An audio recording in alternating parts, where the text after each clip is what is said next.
Oh god. Wait, what happened? Hold on. Uh, that is weird. That's never happened before. Let me exit that. And let me reload. Wait, is my... You can hear my microphone, right? Yeah. Oh god. I never saw the black background before. What happened? uh, yeah, it's just kind of odd. Okay, so it was fine.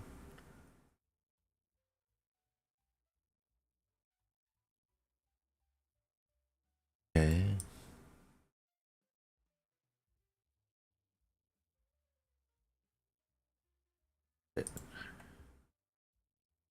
Alright, just the microphone. It was working just fine. Hold on. Set color.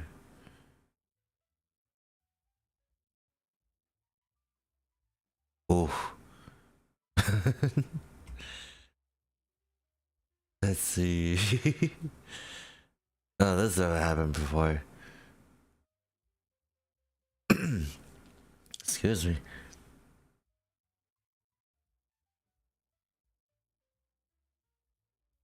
Uh.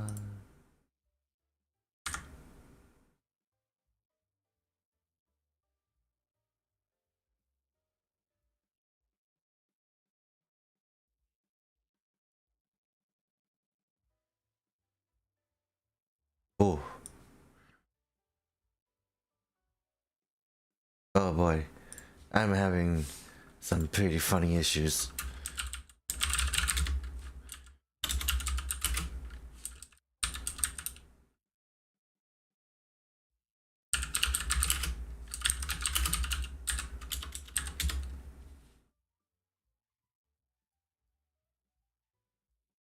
Uh.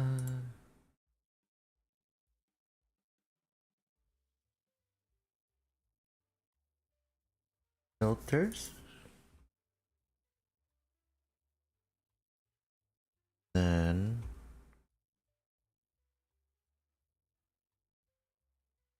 Background removal. Wait, hold on.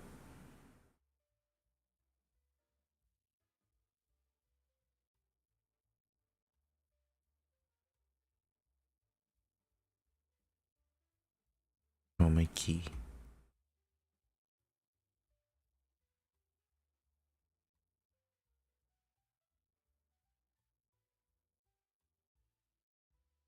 Well, that doesn't make me look any better now, does it?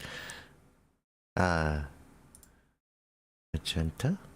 Wow, it gets rid of the magenta. Actually, that kind of looks cool. Sorry, I'm playing around now. Now that got rid of everything. Custom.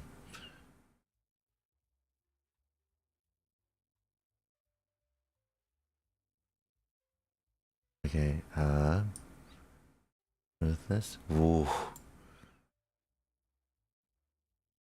Opacity. There I go. Contrast. Oh.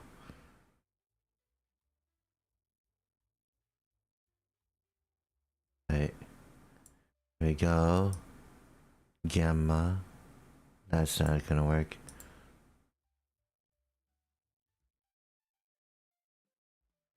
I got rid of all the black.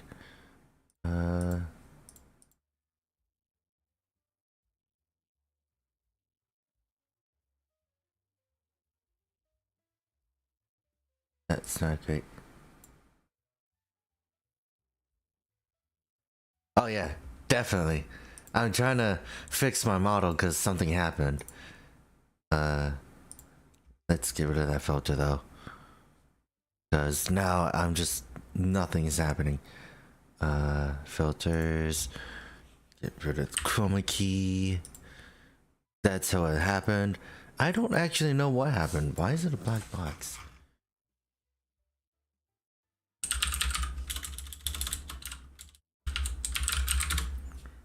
This is a filter.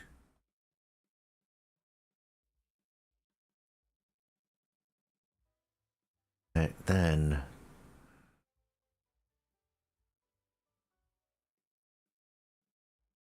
filters.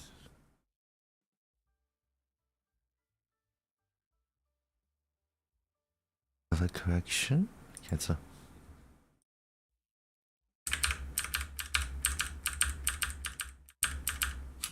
Now this, I have to change my background, maybe.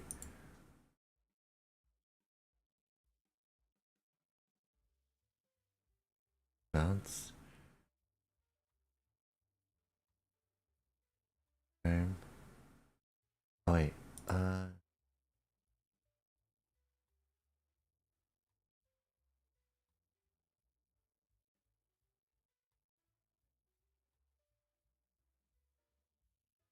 like that. And then go my key.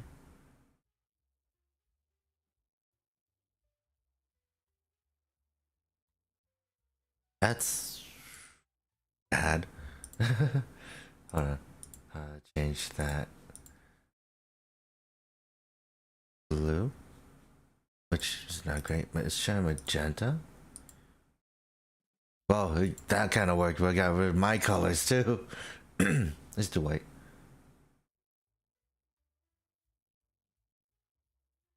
Or just yellow. Would yellow work?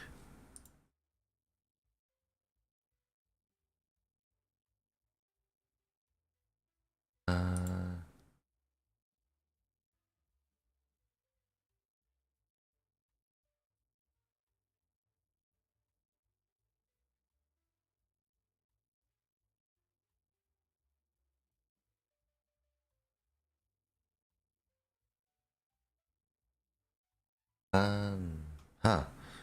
Hold on. Cancel. Get rid of that. Yeah, it's definitely a very weird thing to learn on the fly. But why is it a black background? Here, OBS.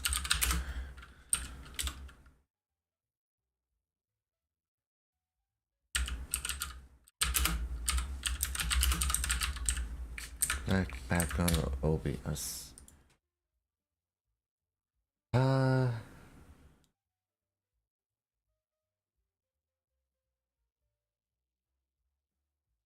Yeah. I will change that.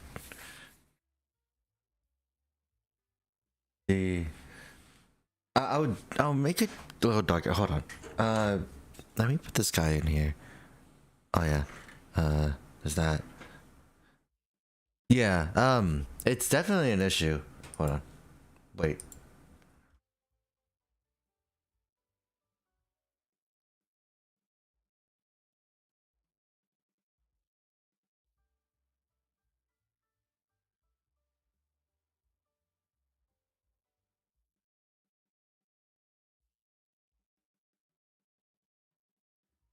Uh.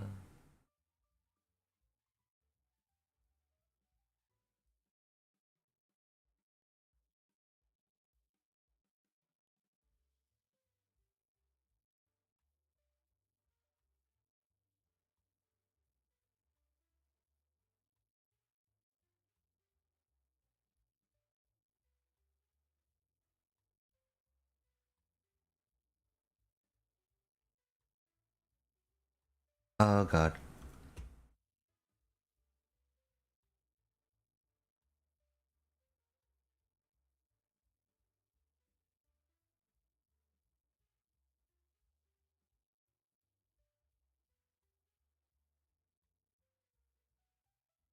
I might have to try something.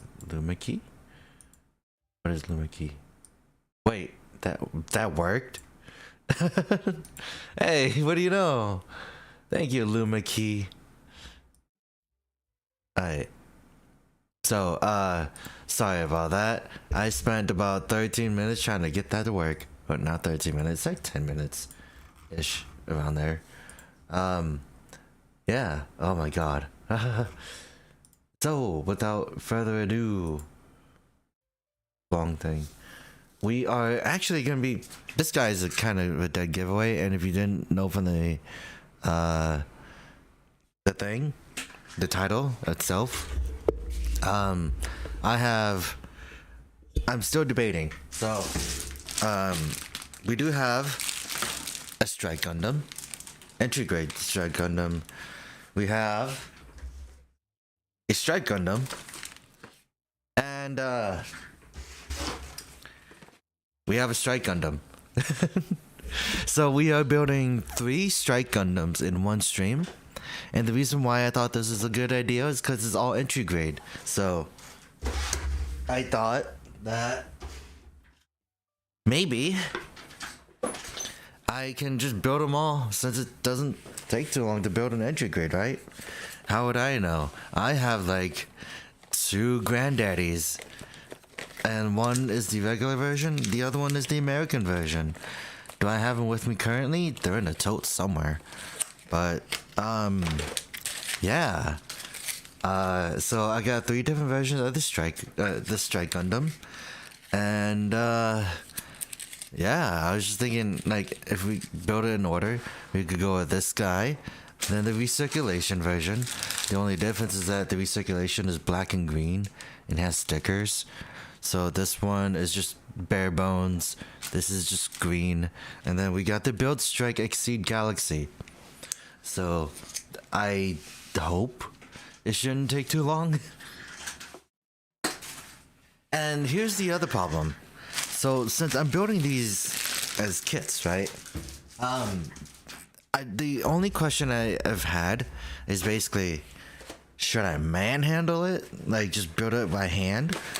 Or should I just, like, actually properly build them, like, cut them out with nippers and everything? I think, in a sense, I feel more inclined on using my hands for this, mainly because of the fact that it is entry grade, so it is kind of asking for that, I would like to say. So I'm just like, yeah. Wait, I'm looking at my playback, and it's like, I don't know if it's still weird, but it does look like it's better. But I think, yeah, I don't know what happened. Like, earlier this week, OBS just kind of like crapped out on me. And what I mean by that is that it actually started crashing. Like, it started like crashing my drivers and stuff. So it was just like, holy crap, OBS, what are you doing? But yeah, like, I've actually kind of held back on like building Gundams, I guess. Because when was the last one I built? When was the last time I built a Gundam, actually? I think the last one is Schwarzette. Maybe? So, last weekend I did Gotchard. The week before, I did Geets. I did... Oh, yeah. Spent like almost a month. As I built this person. She's great. So that was that, and I built King Oger. 1, 2, and 3. Okay. Then for that, it was an unboxing. Yeah, the last one was literally in December. So like around Christmas time. Wow. Ain't that sad, right? And I have a lot of Gundams, actually. Let's see. The runner layout makes searching for parts easy since the parts for each section are gathered together. Oh. Can I just... It looks like I just... do that. Unless it's all like supposed to be together. Oh, okay. So I didn't have to do that. But it looks like I could if I wanted to. Let's see. It just feels fun, like tearing these apart, actually. So it's just like, oh, cool.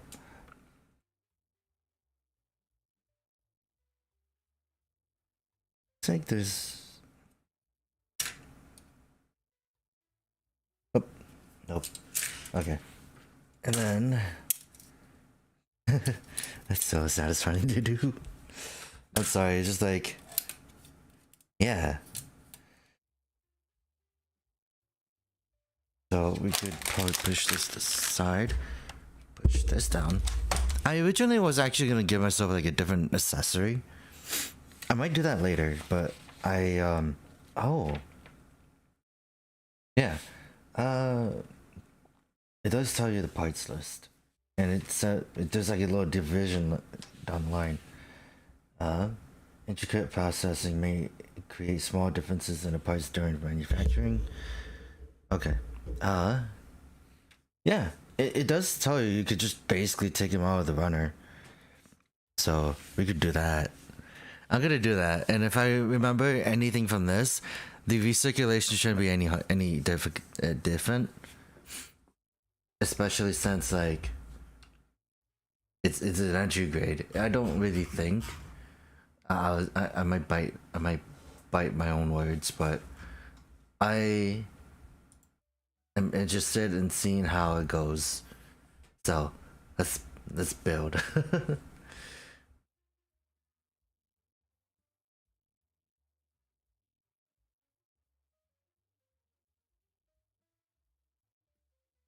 My background music on?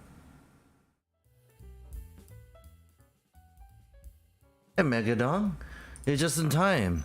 I didn't start building yet. But the first one we're doing is the regular Strike Gundam, right? So I'm gonna be doing this with my own bare hands. I will clean it up afterwards if I actually feel like doing it.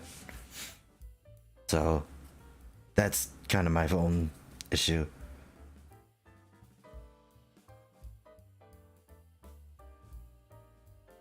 Although, like, in terms of nubs, I think I did this with the Granddaddy too, where I did this, exactly this. Like, I just tore it up like this, and the nubs are not that bad. Like, there's some bits here. If you can see, you can't see. You can see my own hand. You can see my hand.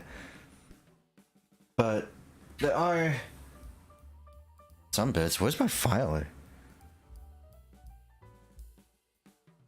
Maybe I should have found that first. Found it? Nope. Where did it go? Everything's everywhere. Oh no, I found it. It was in the area where I thought it'd be.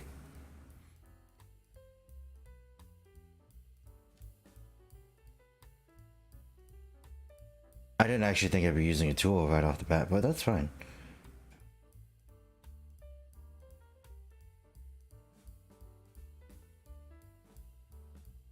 I don't do the Strike Gundam first. Like, if you think about it, I am building 3 Strike Gundams, so it really didn't matter which one I'm doing first. I'm just doing the original, especially because this is like the one. Like, if anything, this is the oldest out of the rest of them, because of the fact that it's been sitting out around for a while. I got this at a bookstore, funny enough, because they finally decided to restock on Gundams, right? So I was like, finally, more Gundams. But yeah, like shortly after that, it was just like, oh yeah, nothing left. All you see is like G.I. Joe. Some others, like what's that mech TTRPG? I don't know what it's called. I keep thinking it's like BattleTech or something.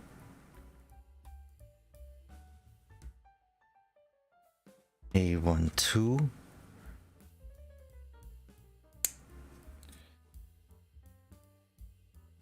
Alright, then we got that. Also, like, I think it's funny because to me, now think about it, the Strike Gundam has just as much importance as the Granddaddy to me. Mainly due to the fact that the Strike Gundam was like one of my first Gundams. Like, not really first, But like, I remember getting a figure specifically of the launcher Strike Gundam as a Christmas present, and I love that thing. It also made me check out Seed for a bit when I was younger, but like, you know, Seed is still not my favorite Gundam, like, series. Gundam Seed is still not my favorite Gundam series, but it does have some pretty cool robots, some cool mech designs. I think that's what I'm just gonna do. Just gonna actually just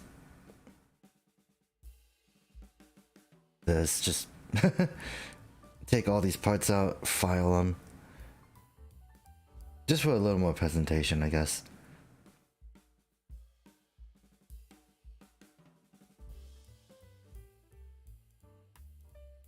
A25 15. Okay.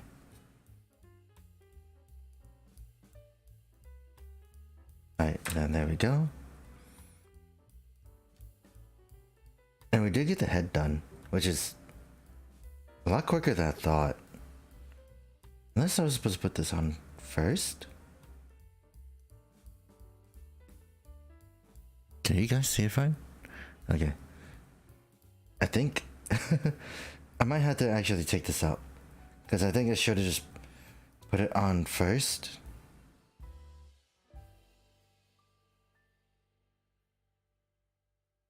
Uh-oh.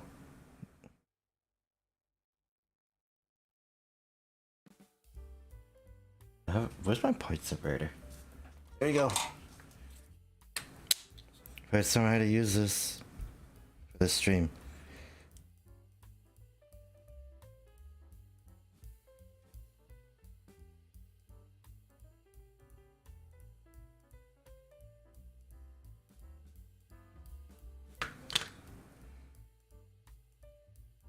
I guess it's also weird, like the head is kind of splitting.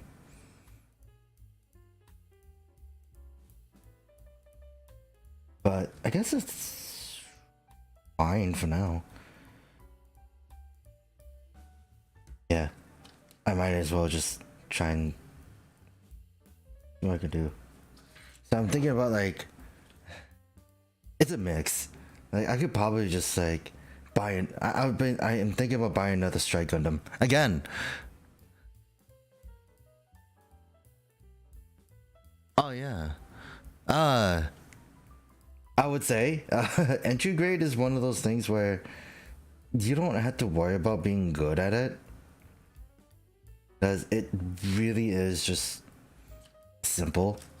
I know there are people, like some of our friends, that are really good at models, so I am not following their example of like doing all this like with like nippers and everything. I am gonna use nippers. I do have them. It's just the fact that this one is just like something for fun.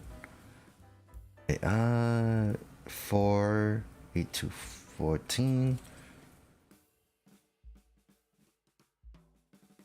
and 12.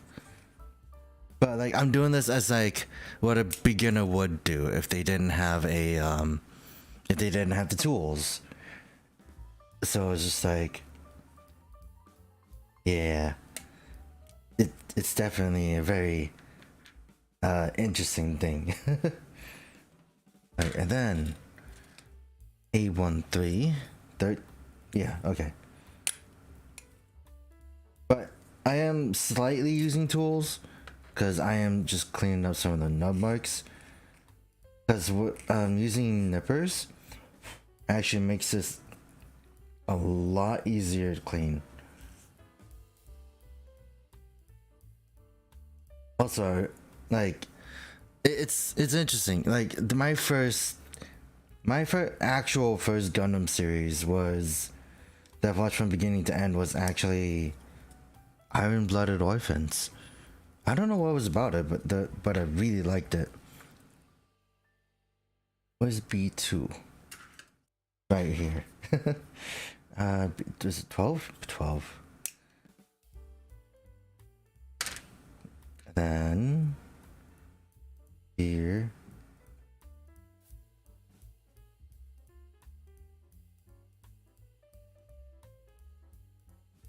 And this slots in. Oh, okay, I see. Then we put this together like this. Oh, wait. I should probably just be a little more genuine with it. Like, build it like this, even with the nubmucks on. It's just like, yeah, this is what it looks like for a beginner. But no, like, this kit itself is about like $10, $8. It's like even less. So it's really cheap, and that's like the one thing I really like about the entry grade stuff. A220, and like you could buy so much of this, and it's like they enforce, they not enforce, but like they encourage like buying kits like this and then customizing it, that kind of thing, and I like that. I just kind of wish that their selection was a little more than just like the main flagship like Gundams.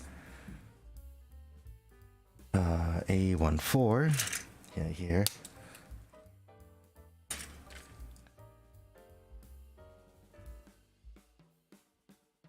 Oh.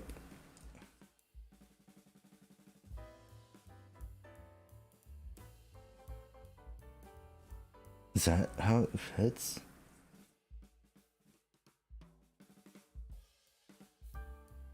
So the other thing I like about this strike is this whole gray thing, like this gray body, the gray trim. I just really think it, like, I don't know why I love it. And then there is a 219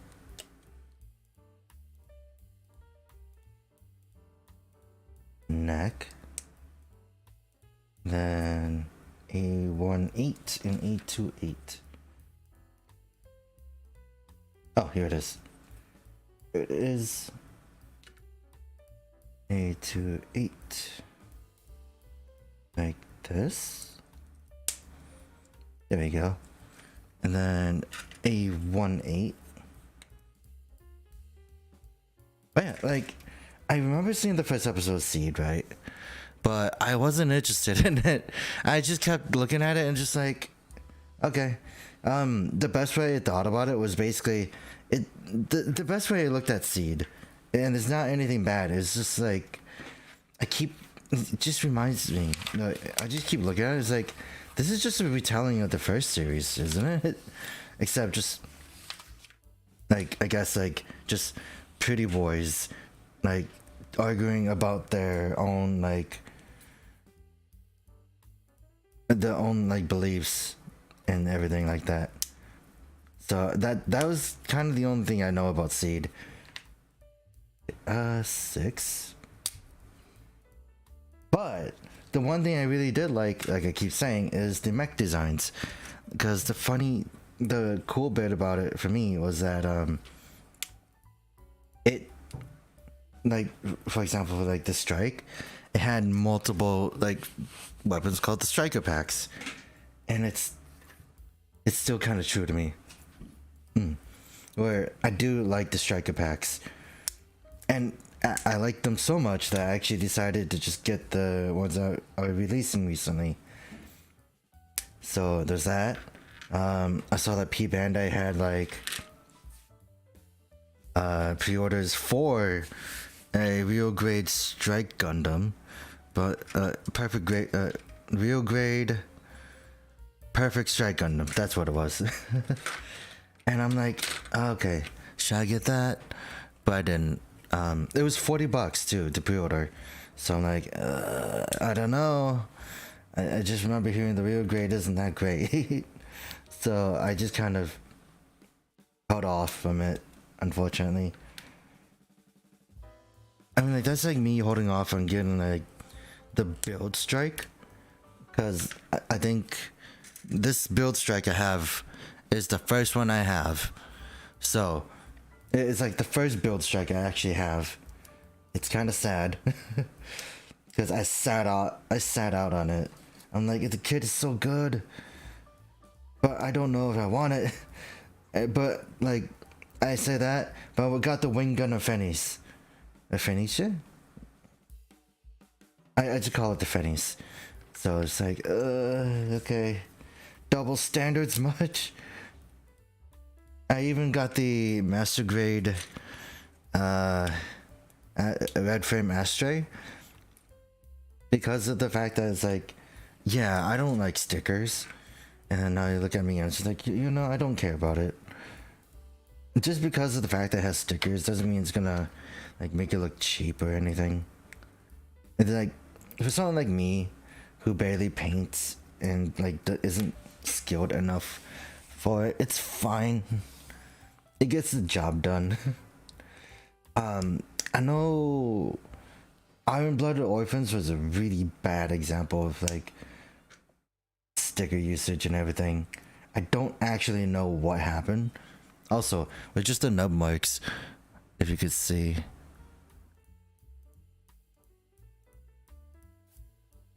Can't see. Please focus.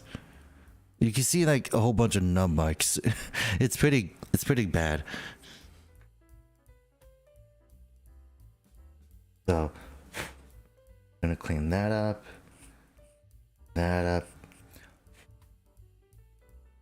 It's kind of sad, I guess. But like, I put figures with sticker, put together figures with like a whole bunch of stickers. There's some pretty bad examples I've had that actually are just like figures that are 90% stickers. Where are you? Oh, like this guy. This is the Gashapon Gotchard, right? Why is it loose? But like this entire gun itself is a like multiple stickers on a blue figure, blue plastic. The shoulders are stickers, the entire collar here is sticker, except for the scarf. The chest is kind of plain. These dark blue parts are stickers. This is a sticker at the knee. This white trim or silver trim on the leg is a sticker. This foot side on the foot is a sticker. I've dealt with these kind of stickers and I've more or less actually but ripped some of them. It's amazing. But like, it's I guess in a sense, I don't want to say it like this because it sounds weird, but it's like, I guess I don't know if I should say it, because I was gonna say it's like it's in a masochistic sense, the worst, like the most fun thing I've had, but I say that, but like the worst experience actually I've had is this guy. Not really, but like this guy, this figure, great. The cape, you know, it's like the top part is painted, the top part is completely black. This entire stick thing here is stickers. This entire scabbard, sticker. This hand, stickers.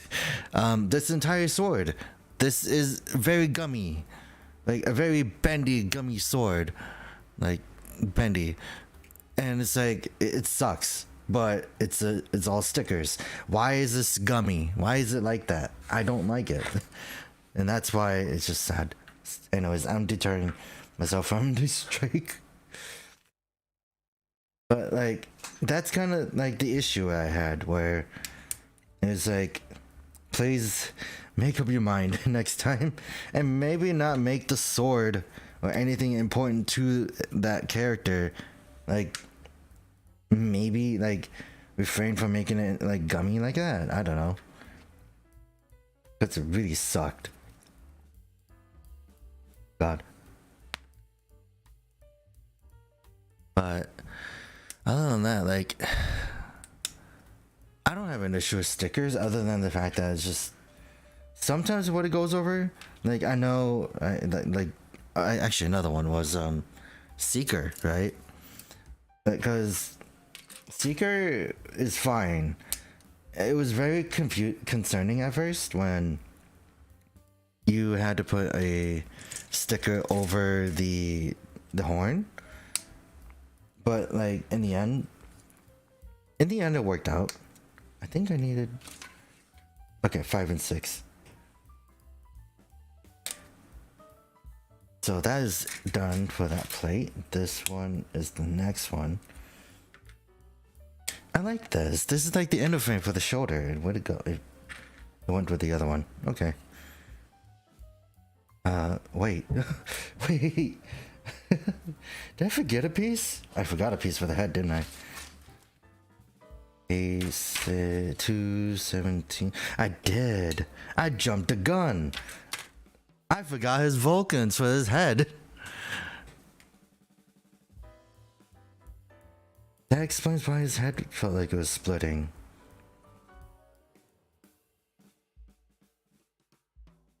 That makes too much sense. I should have been reading the instructions a little more carefully.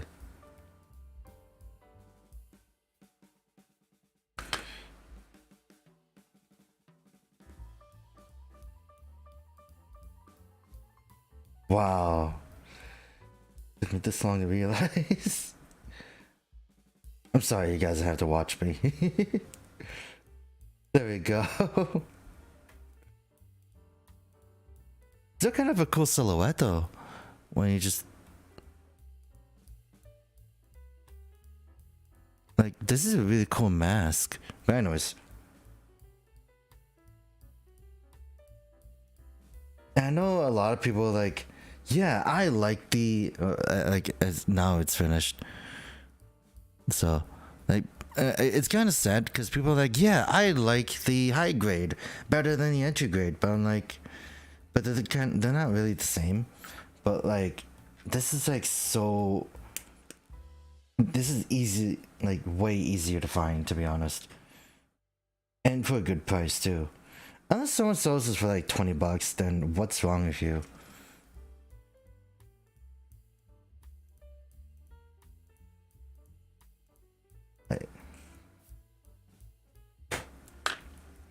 Okay, I do want to customize this strike now, actually. Okay, now I gotta move on back to this.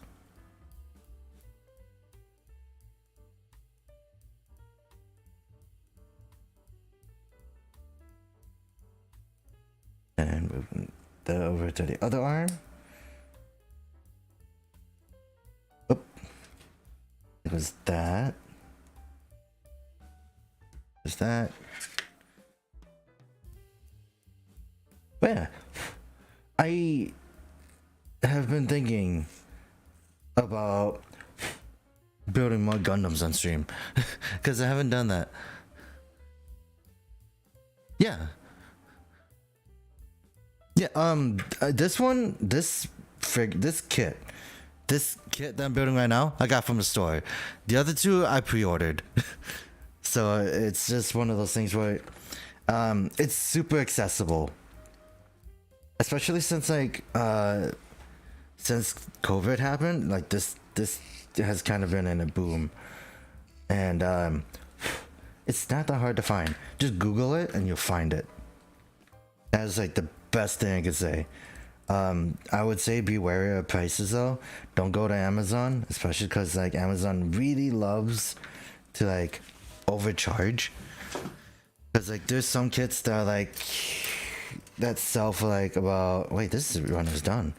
We finished the runner, I think. Yeah. There are kits that are normally about $20, right? But like you go to Amazon, it's like selling for like $70 or something. And it's ridiculous. I can't get this. Oh, there we go. I think the other problem is that the more I do this, it does feel like it's gonna damage some of the plates, but some of the pieces I need.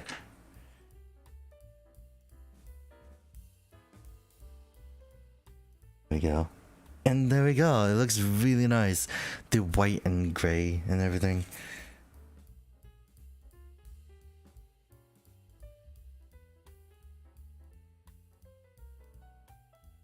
Also, there's another Strike Gundam I had to pre-order. And that is from the Gundam Breaker game. So I'm like, oh god. Oh god. We're almost there. We got like half of it done.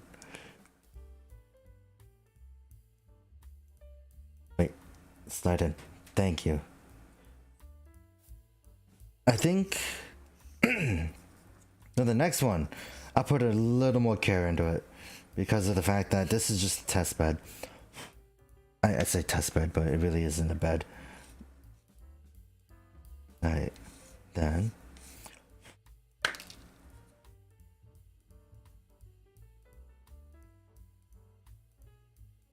Oh, oh, there it goes. That's also another thing you're gonna have to be careful of. Yeah, there's a lot of good stores online.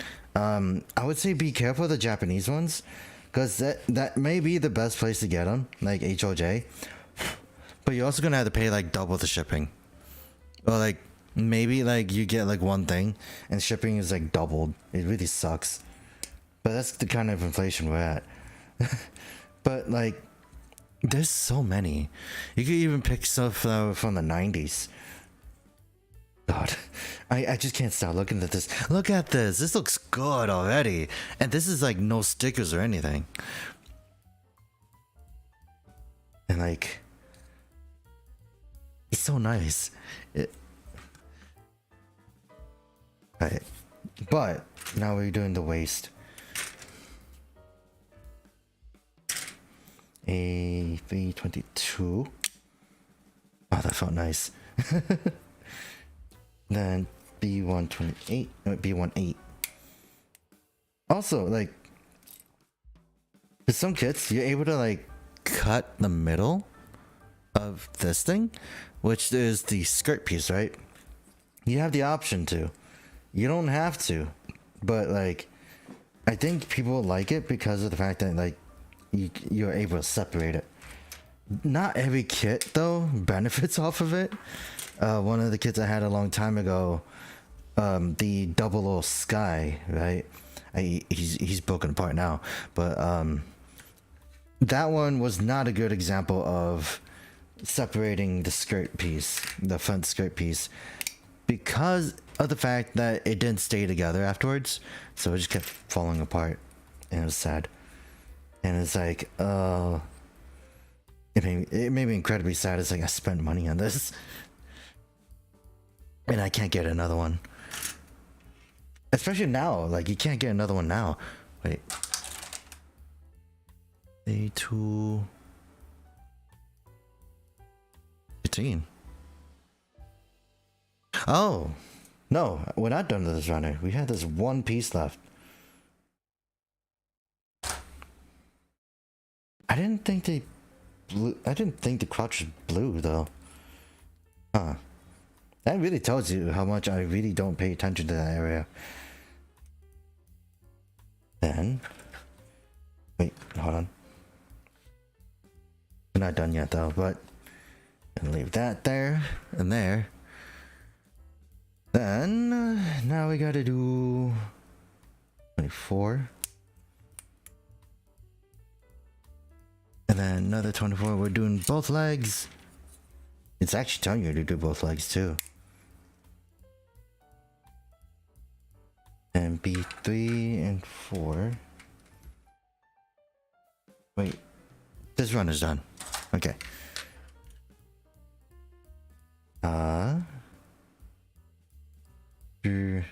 22. Man, it would suck if I accidentally broke a piece while doing that. 22. But yeah, I did pre-order the striker packs. Like for some reason they just, oh, it makes sense. They had them separated into 2 different boxes. So it's like, I get it, it's for marketing. but like, it has the first box has the AO striker, which is the backpack this guy has. So it's like, you know, the wings. So the in I guess lore wise, when I was like researching it, it's supposed to help it be faster.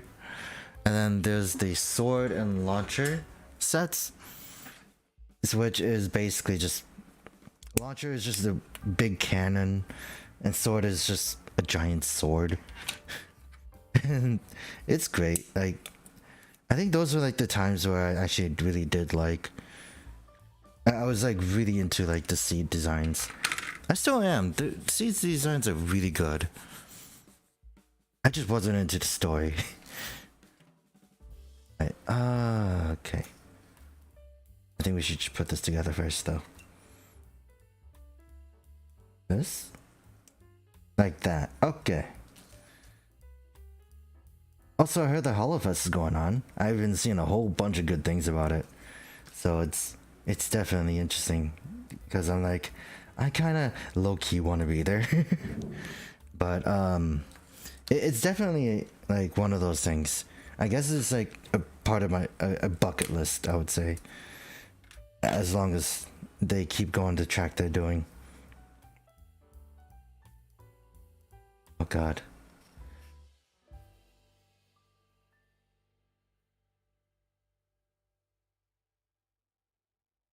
Also, don't do this. It's better to do it before you put it on.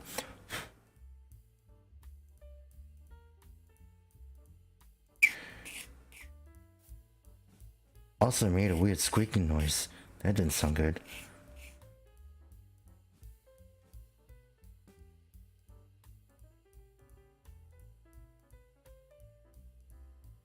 Oh yeah, I'm very impressed with this, especially because like lack of stickers, and then you get this and it's all out of focus. Oh.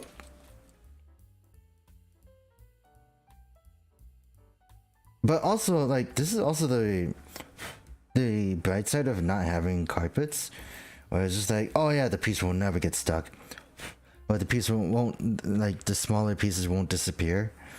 But since it's not on like carpet, you don't even know where the part's gonna fly. I think that's what happened to me when I lost a part to Mazen Kaiser, right? And it made me incredibly upset because I lost his thumb, and it sucked. But like, since then, I didn't take him out of the box afterwards because I was just so disheartened. It sucked. Just go on like that, like that. There we go. Then I gotta do it to the other one.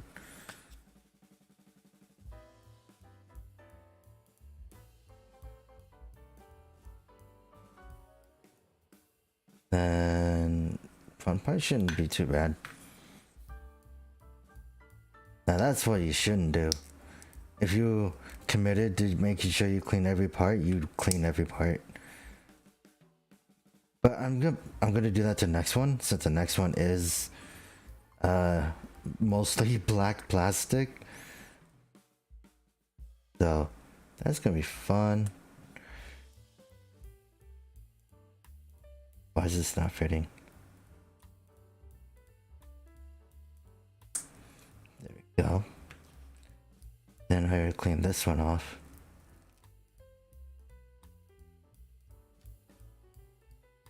Then B 3 and 4, 20 and 16. Okay. That's one.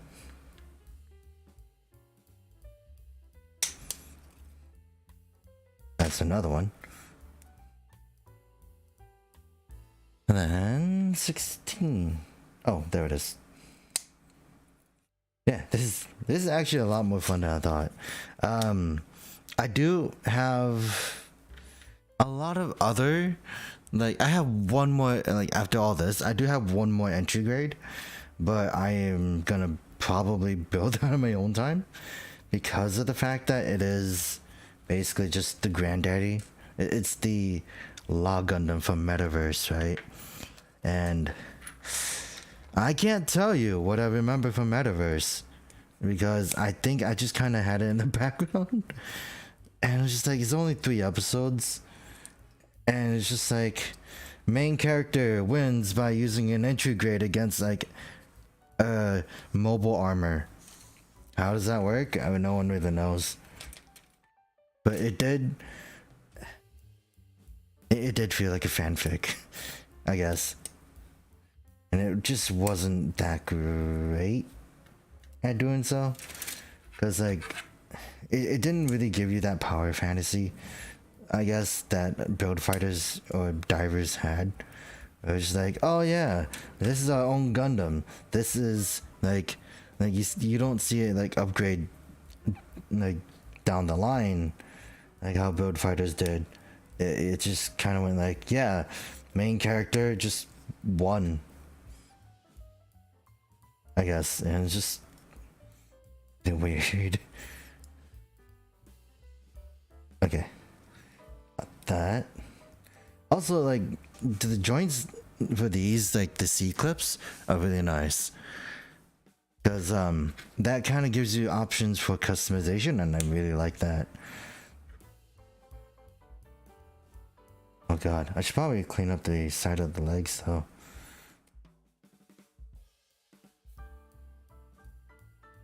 It's like, I'm looking at it, it's like, yeah, the notebooks aren't really that great.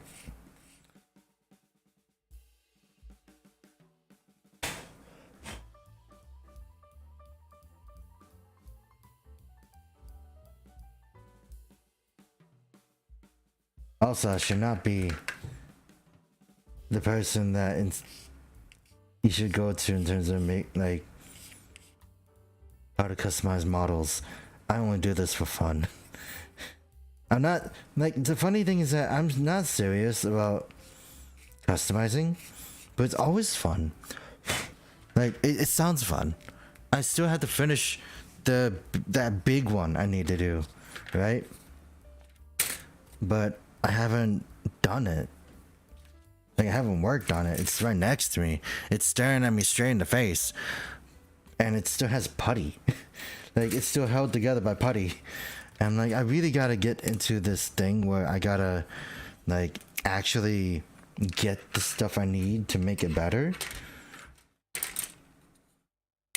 I also need to invest in getting a drill, like a chisel and a drill, because of the fact that I don't really think I can do as much as I can with it for now.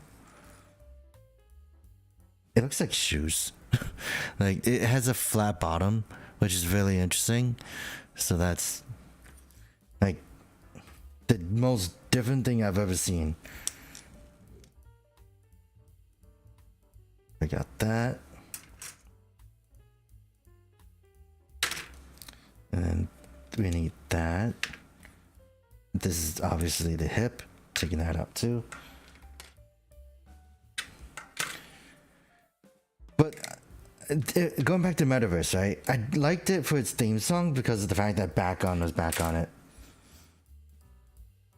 That was not intentional when I said that, but like, it's just, it was great. It was great hearing Back On, because like, if it wasn't like, I think if it wasn't for Build Fighters, I wouldn't have known about them. And then I heard the opening that they did for Fairy Tail, and that was like super good. Does it really matter? The right leg. Oh, this is the left leg then.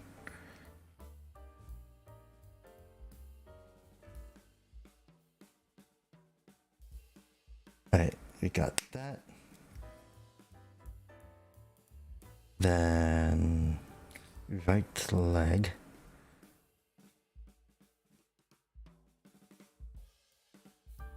That.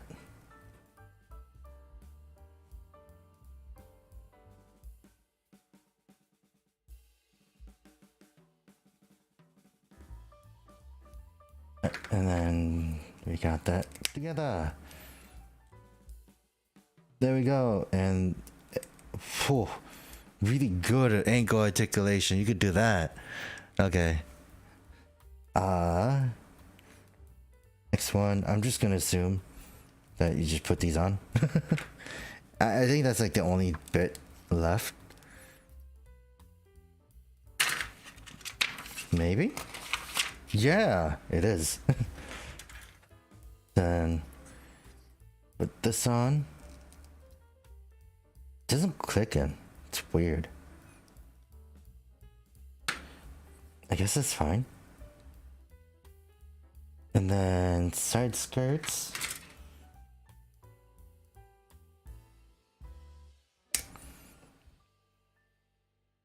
There was something on my hand. It was like dust. Then we got that.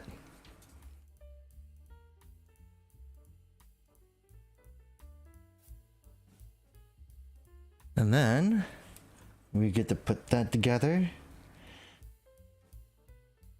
And that on. I just hit my microphone. We got it. We built the Strike Gundam. I like it. Look at that. Like the overall, like it's like the OG Gundam minus the gold around certain areas, and like just more gray. Like it has a little more gray to like break out the white. It's blocky, but like angular and like curved in some areas, like the thigh and the legs. It's just a really weird but cool balance. But also like the backpack, he doesn't have anything. So like I like the fact that this kit itself was modular to begin with. Right. But we gotta put the weapons together. Oh, lack of. Because this would, I guess this is where the HG would win, where the HG did have like all the weapons. I say all the weapons, but it was just like the armored Schneider, which are just daggers, a beam rifle and beam sabers. But that's because it came with the Aero Striker pack. So, yeah. Alright, then that's all for the shield. There's that. Another one, and that. And I promise, I will clean it up by the time we get to this the build strike. But some people might look at me in horror as like, you build model kits, why do you do this?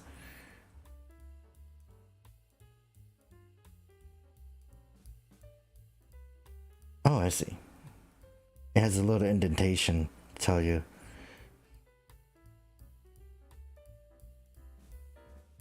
Then we put that on. It just slides in like that. And we didn't put the shield together. Not yet, at least. This goes in like that.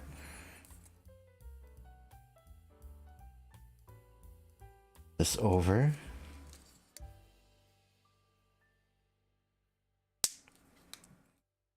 And then last one. That. There we go. And we got his shield. And we got the arm port right here. The connector port, at least. Put that at the back of the hand. No, back of the arm, at least. And then put this on.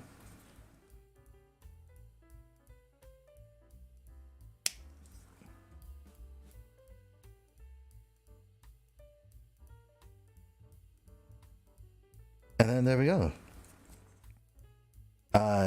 The traditional Gundam wardrobe, the beam rifle, the gun board, and yeah, that is it. That is it. If that was it for the stream, then that would have been really short.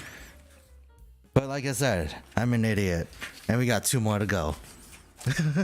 So we got this thing. So I'm gonna go open that up because of the fact that, oh, it's a rubber band. This was a Christmas thing, by the way. It does look cool. But God, I wonder, like, is the thing in here expired? Because this thing had a snack in it, right? And I was just like holding it off. This is a really nice box, by the way. So let's see. Oh, there we go. So as you can see, it comes with this thing. It already expired. How long? Like 12 days? It's 12 days. It's 12 days past expiration. I don't know what this is. It says corn pottage snack. So there's that. This is the entirety of it. So it's literally the same thing, just in a fancier container, I'd say. But you can see Zaft, Orb, Omni. These are like the 3 factions, apparently. So let me put this to the side. And then, before we start this, let's try the expired snacks. It's not intentional, but like I said, I've had this since December or something.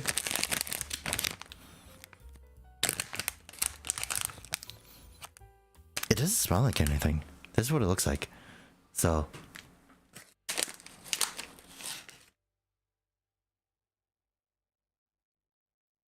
it's sweet. It's not bad. It's pretty sweet though.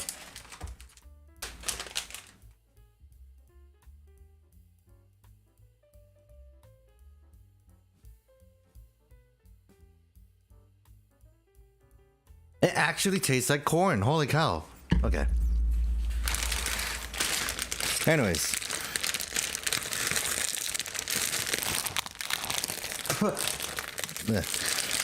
I had to bite into this thing, but anyways.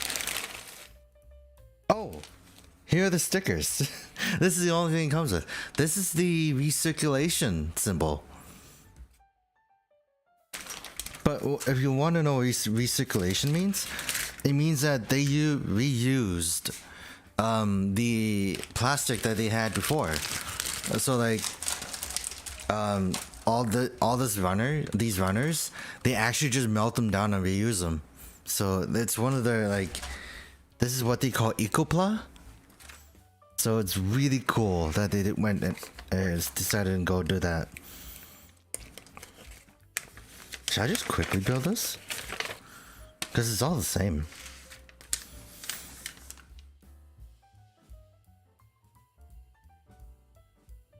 Because it's all black. It's all black, and then like the under parts are like all green. Like this is like Xbox screen. Hold on, let me change my brightness. Bigger.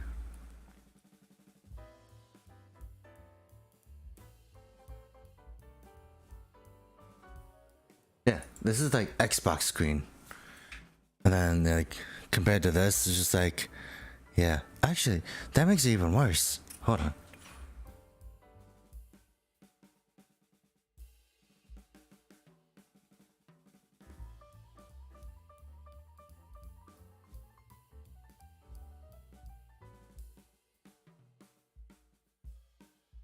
Yeah. And if you want to see the box, Hermit, it's in this container. It's lovely. Love it. But it's just like, it's also like neon green recirculation colors. It's my first recirculation kit. But yeah, wait, hold on. There's some. Oh, they already split it in half for me. Dang it. It's fine. I'm not upset about it. Not yet. But like now, like as you can see this, all the gray bits that were on this Gundam is green. So that's gonna be fun. And he comes with another rifle. He comes with another gun. That's actually kind of cool. But yeah, now I'm gonna actually just use the nippers to just cut them out. The other Strike Gundam I build with just bare hands, manhandling it. What's my A2 plate? Oh, this is A2. I need 17.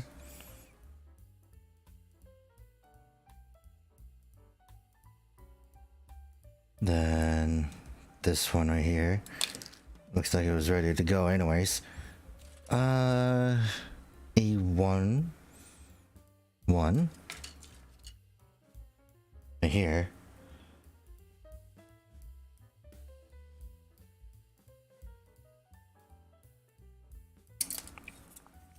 Then I need this one.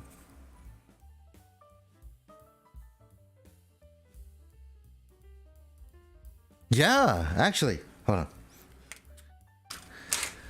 I have the snack right here. Unfortunately, it expired like 12 days ago, so it's definitely a weird one. It tastes a lot like corn, like because it is corn pottage. I don't even know what pottage is.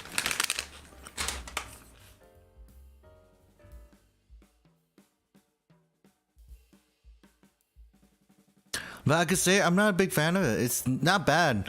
It's just the fact that I don't eat a lot of corn. And it really tastes like corn.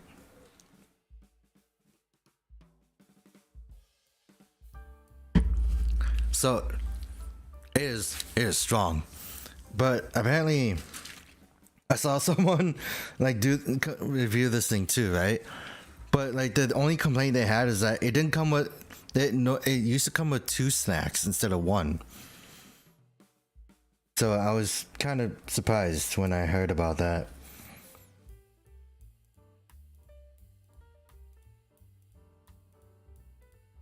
Alright, now we are going back to the head.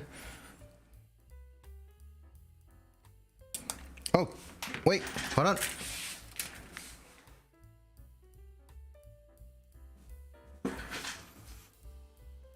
But the problem is, since that expired, I have another one, and that is the aerial. So if that expired, well, if this expired, then that expired too. Okay, 15. That's what I'm looking for. Sorry, for some reason my mouth was watering. Ew. I think that's how rich the flavor was. Like, if anything, like anything that isn't like processed in the US always tastes better to me. Right. Now we got that. And this together. It's like a really strong corn flavor. Oh my god. It's not a bad thing. It's just the fact that I'm not used to it. Alright, then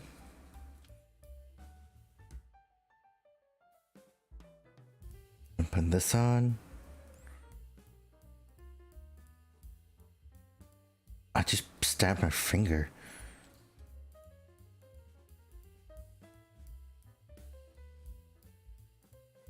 Oh yeah, I was actually thinking about giving the anime free run a try. There's like a lot of anime I need to try, but like I've always been curious about free run. It's just the fact that like I'm not, for some reason I'm not into fantasy as much as I used to be. So it's like, okay. But like there's this song I've been listening to a lot. Like, not song, but like, yeah, this song. It's by. It's a remix from a dude named Triple Q, and he called it Little Elf Thing. But I've been seeing really good hearing and seeing like things about Freerun that were like really cute. So I'm like, yeah, I kind of want to check it out. By the way, this is the head. It's so black and green. It's like picked out, while like for the head for here, you get like night and day, kind of. So like, this is the difference. You can barely see this because of the brightness I set it down. But yeah, I was definitely thinking about giving it a try, especially because what made it even funnier for me was some guy like reviewing it saying, yeah, it's boring, there's nothing happening, I have to play it in like 2 times speed to make like to see what happens. I'm like, are you serious? I'm like, who plays anime in like 2 times speed? I could never do that, to be honest. That's like doing a disservice. It's either you're interested in it at all, you're interested in it, or you don't watch it at all. But that's like a lot of things, and that's calling me out too. I realize that I've been using my hands for this. That's fine, I'll clean it up later, I guess. Like, I just nonchalantly just like went at it with my hands. I'm like, huh, wait, I wasn't supposed to do that, but I guess that's just how much fun I was having with it. Don't mind me.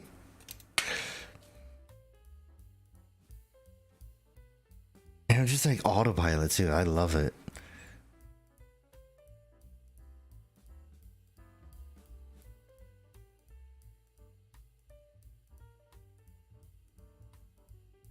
Right.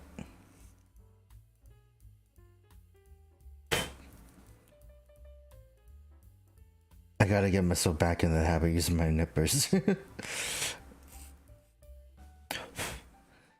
But like, that's the other thing I don't understand. It's just like, that baffled me to the point where I'm like, wait, why? Why would you do that? Yeah, like, it's like, if it's not a guy screaming at another guy for five minutes, or like not even 5 minutes, 10 minutes, maybe like 10, like 90% of the episode, then it's like not a good story. I'm like, there's more to it than that. Like, oh god, that just reminded me of everything I saw yesterday and today, where like, if you has anyone seen the live action Halo show? I haven't. I didn't care for it. I stopped watching it after episode 4 because it's just like, what is happening? And I found out that season 2 is supposed to be like, yeah, we're gonna help explain, like, wait, what was it? I gotta find it.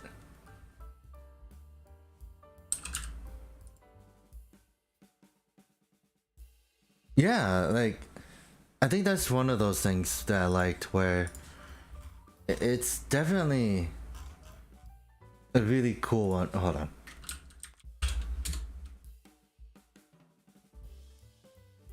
Yeah.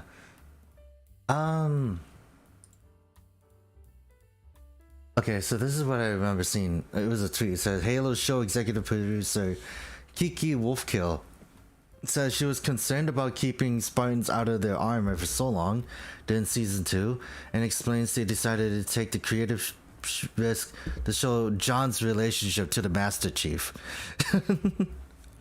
I was like, dude, what? John's relationship to the Master Chief? What are you talking about? Yeah, like, I can't say anything good about the show from what I've watched. Up to episode 4, it's just like nothing happening. Halsey is just unlikable, despite the fact that it's just like, okay, What's a goal? What's a game? What are you getting at? Nothing. Nothing happened. That's all I gotta say. Nothing happened. This new character just apparently had like a plot, and just like, I don't care. Just give me people in armor, and it's like it didn't even deliver on that. I'm like, what's wrong with this show? And I haven't watched The Last Airbender, and yet I already feel offended by it. But like, I watched it like weekly, so that was my own fault as well. Up until episode 4, so I'm just like, I don't know. I did hear that the final episode was the best part of it because of the fact that there was no voice, there's no dialogue. It was literally Master Chief going against the Covenant, and it wasn't even the Master Chief, it was Cortana. No, it's not good. It's not good. Like I said, the only thing I heard that was really good was Master Chief going ham on the Covenant, and like I said, it wasn't the Master Chief. So it just kind of, it's sad, really sad. It just didn't need to exist at this point. By the way, this is what the chest looks like. It's really great. I should probably turn up my brightness. Configure video. I guess we're going back to normal brightness.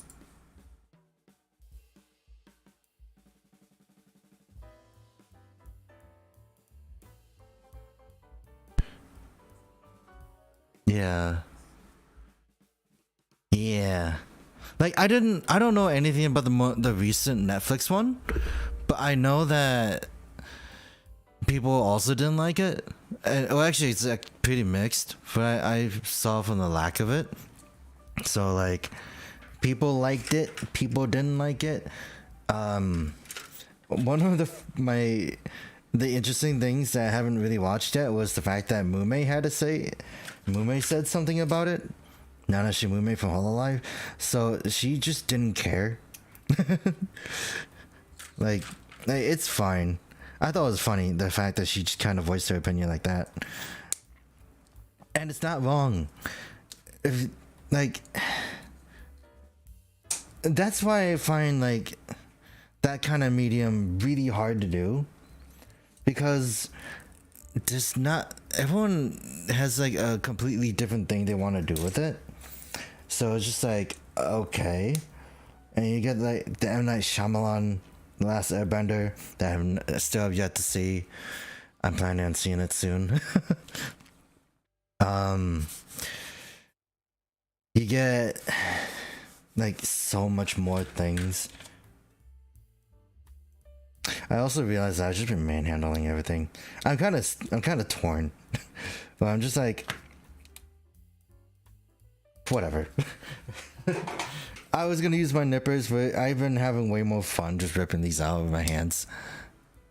It is, like, I won't lie, like the original show is like definitely better. It's just the fact that like, how do people mess up that kind of writing for live action? That's just the craziest thing I've ever seen. I mean, like, granted, a lot of like live action stuff aren't really that great, it seems. Like, I haven't seen any of the Disney live action stuff, but I didn't want to, I wasn't really invested in them. Because like, one of the video movies I liked when I was younger was Aladdin, because of the fact that it had Robin Williams, and he was he was genuinely funny. But like, I didn't know how I felt about having Will Smith as a genie. Well, I'm like, well, that's kind of cool, but like, it's not something I'd like. And I heard that the Mulan thing just wasn't great either. Was it the Mulan movie good? And I don't even know about the Lion King. Oh, this one I could rip in half. Okay. Wow, the moment I got to rip something in half, I did it. That was fun. I didn't realize I enjoy ripping plastic though. That's fun.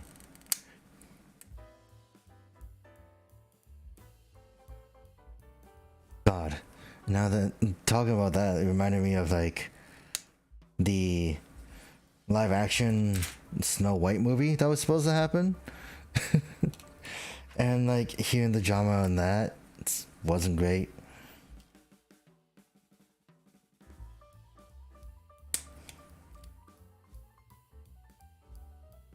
But yeah, I think the strategy for this is to clean up the nub marks, so that way I could put the stickers on, because it's like 3 of them.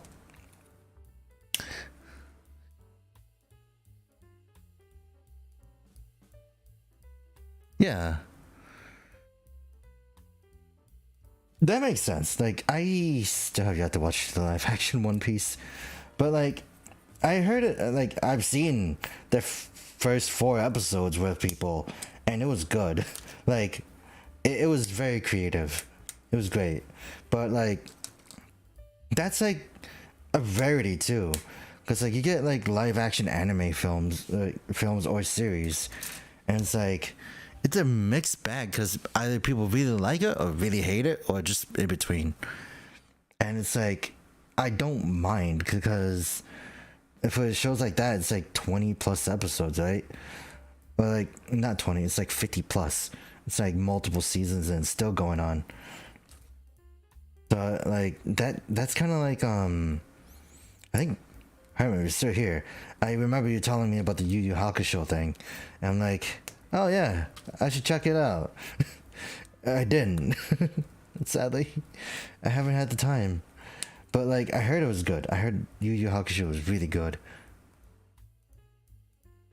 Well, it was either really good or just mixed. I think it was also mixed because I think if I remember hearing Moist Critical talk about it, he said it was like 70 episodes condensed into like 12, and it wasn't. I guess it just didn't really do it much.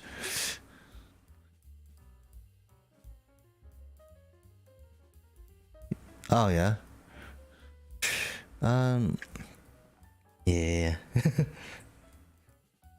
Let's see. Oh yeah, wasn't it? I thought like it wasn't an enigma, but it was just like they wanted to do like romance between the members, right? But like the author, the creator for One Piece specifically said no romance between the members because of the fact that he wanted to like enforce the fact that they were all just one big happy family. I think that was what it was. Because you know.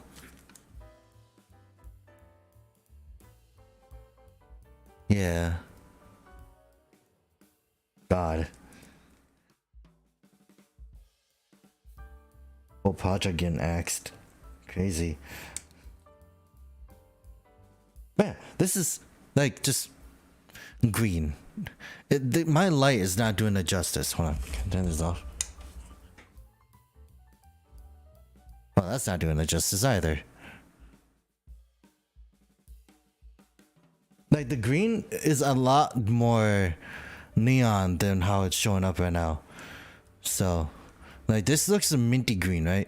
But it's not. It's actually supposed to be like, you know, the original Xbox neon green. That's how it's supposed to be.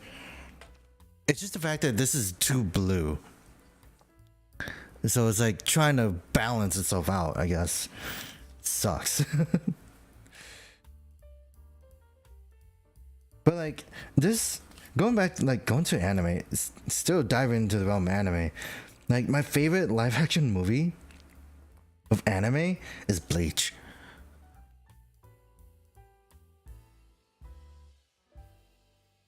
But I think didn't they say that the One Piece season, like One Piece season 2 is in the works? I'm pretty sure it's still like probably regarded as one of the better ones. Especially like from what I've been hearing, just like yeah, like everyone, it's garnered a pretty positive reception. But yeah, oh god, that probably reminds me that I should probably watch the Full Metal Alchemist movie, huh? Because I watched the first one, but I think there was a second one, maybe. I haven't really kept up with that.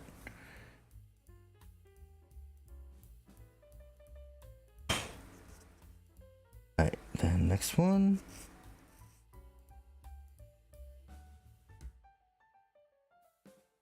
unfortunately, like you can't really customize with because of these shorter joints.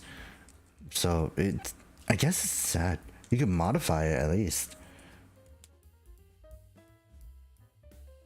But yeah, this is it's all green. It's really weird.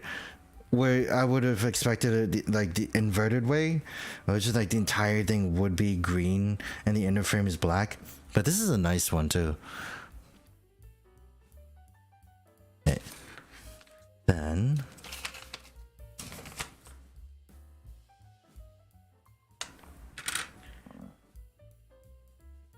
let's see.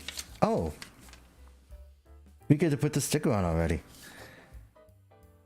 I didn't realize one goes on a skirt though. I can't even get the sticker sheet.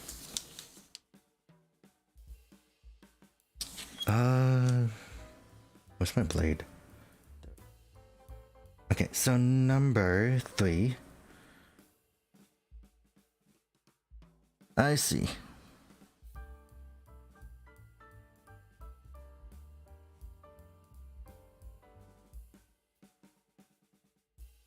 But like,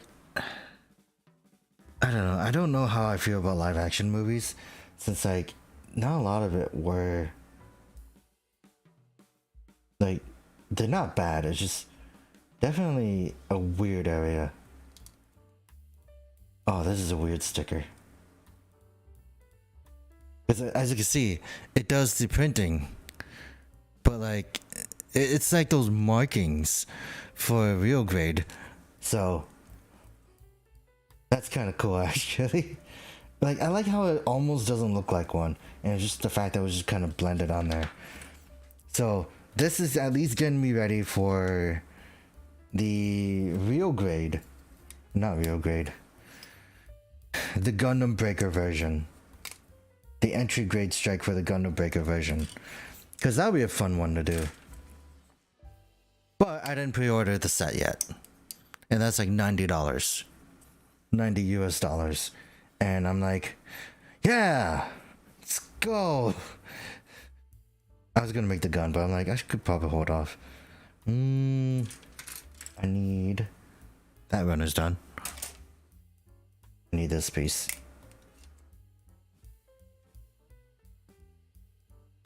Then number 1. Oh, just do it this way. There we go.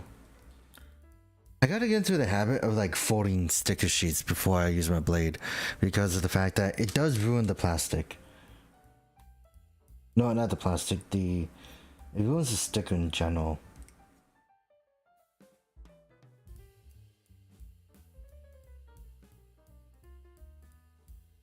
I might be off a little bit, but there we go. This is like markings for a car. It's nice. But yeah, like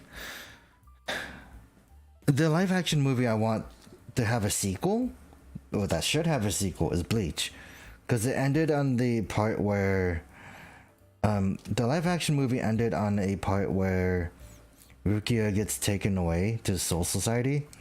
So like, yeah, it just kind of ended on a cliffhanger. So I'm like, finish it. The other reason is because the Bleach movie was consisted of the cast from Kamen Rider 4s, so it's sort of low key like the reunion. It was really good. I liked it at least. So these skirts out.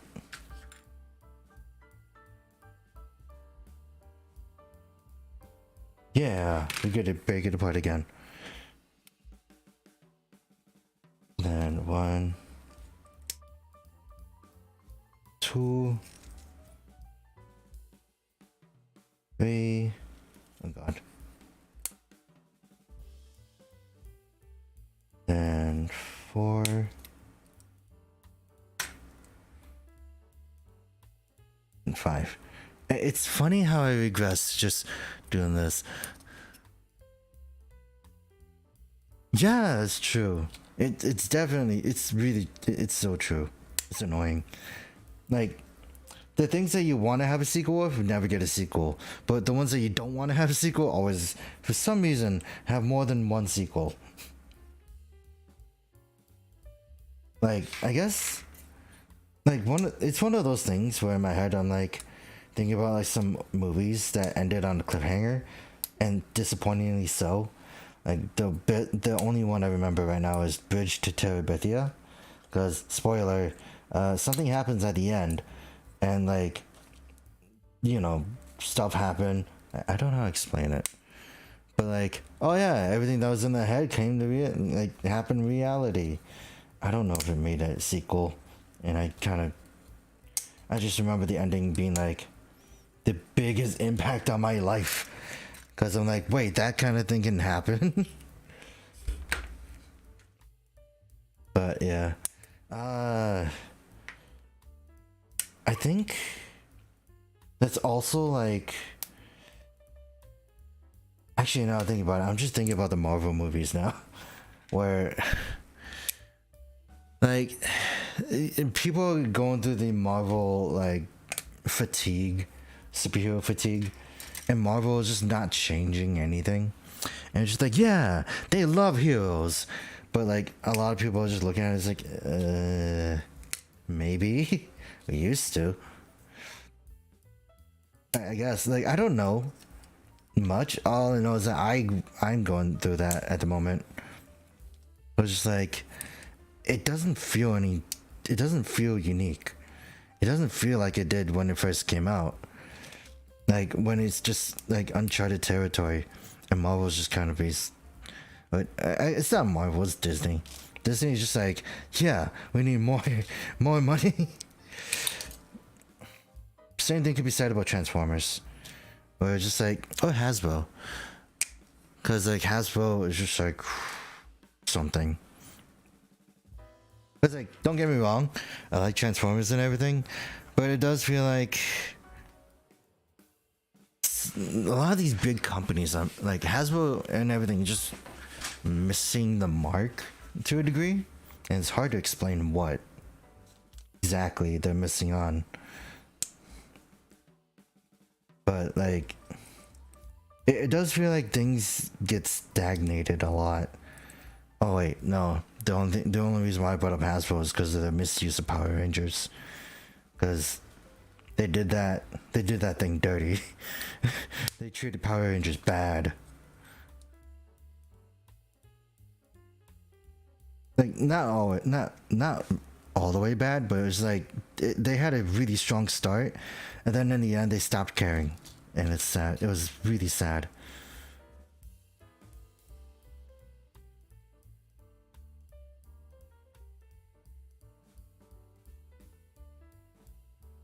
And I'm gonna clean that up.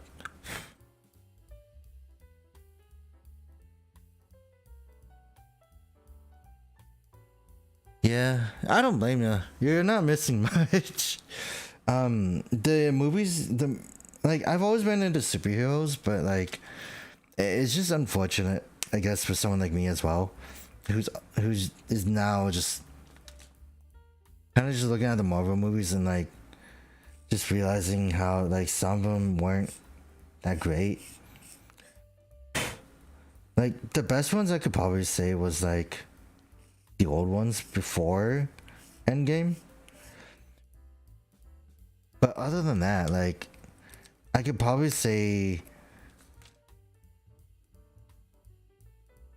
I had fun with how it was back then, when it was just like, oh yeah, it had a very interesting theme. A lot of it was really serious back then too.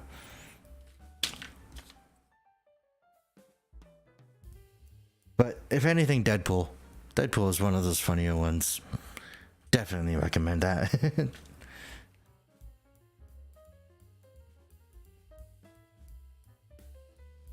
Okay, so we got that.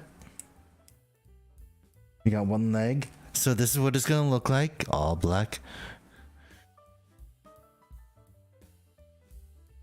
Yeah. Yeah, that's true. Like, I like movies, but like, I do like shows when they do those kind of things right. It's just kind of like, I guess like I never really thought about it. I haven't watched the show in a while. Like there's this show I'm watching currently, but I haven't gone back into it recently because of the fact that like I kept telling myself, I was like, I gotta stop ending on like the arc, not on the parts that like don't even finish the arc, the episode arc, because like it's like 2 episode arcs and it just sucks. Oh my god, it's stressed. Whoa, I stressed it. Like you can't see it, but like right here, like you can see a little bit of it, but I stressed the plastic. Oh my god, that's what happens when you manhandle it too hard.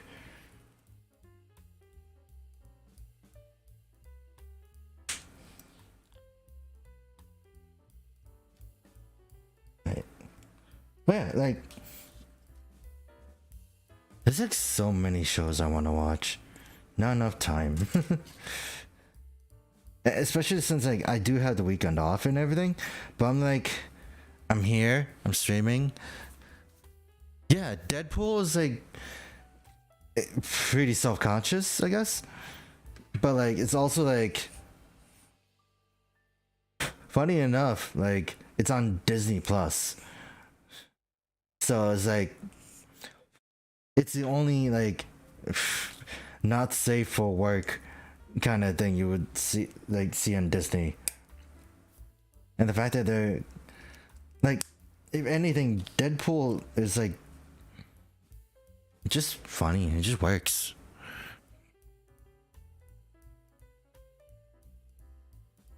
But that's also kind of the reason why I'm not too big on like a whole bunch of the Marvel stuff anymore, because it's just like it made me realize, like, if you see any of the recent movies, you gotta understand like the characters that are in it beforehand. Like the characters that show up actually show up like, how do I explain it? Like the characters that show up in the show are from like a past work and stuff like that. And it's like, oh my god, I have to watch this now, that kind of thing. And it's like, I don't really think it's supposed to be. It's kind of sad where it feels like you have to watch something prior in order to understand something, when like you could get shows like Power Rangers or Kamen Rider or Sentai. It's just like you don't need to watch the previous show beforehand if they ever do like a like because like each show is different. But for the crossover movie, it will help them a lot. It would help a lot to understand them, right? But it's like, it's not a necessity for the most part, at least. Okay, so we got that. So, oh, your leg. But yeah, we got the strike done. This is a black and green one. And now we gotta go do the weapons. Or the shield. Yeah, the shield and the 2 guns. Because this guy came with 1 extra gun.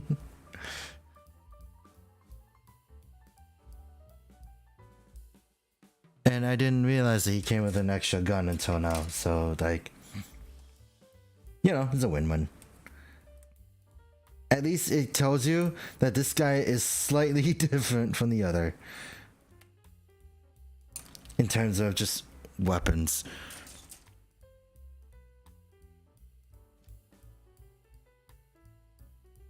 Yeah. Oh yeah, definitely. Like, that's the thing I don't like. Where it's just like, there's some movies that do sequels well, and some of them that are just like, no, you gotta do your research before then, otherwise you'd just be a pleb. Well, not really a pleb, but like, you know, it's definitely not a good feeling. Where it's just like, oh yeah, I don't know if I could say this, but I guess I could say it. But it's like going to watching Doctor Who and watching like a new season, because like they don't really touch up on it, but they do tell you about like the other like iterations of the Doctor. Like they don't, like it's always just like there's that, and there's also like just a video digest that just kind of explains everything. But Doctor Who is just a fun watch in general, me at least. Okay, shield. Well, I already know how to put these together, so like that.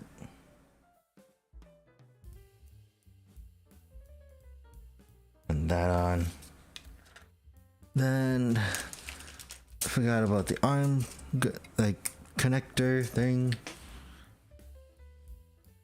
because we gotta put 2 on the number 2 sticker. God, I forgot to cut my fingernails.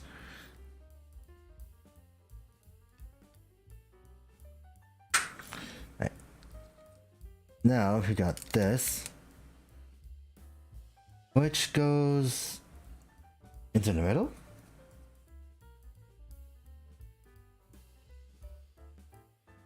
Uh-oh. Uh-oh.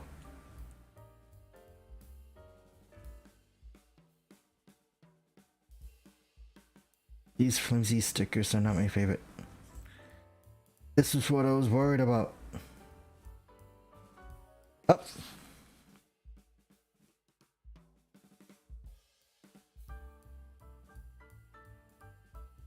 Okay.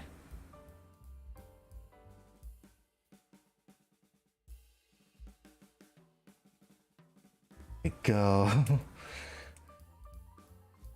These are like the weirdest stickers I have to deal with. Alright. Then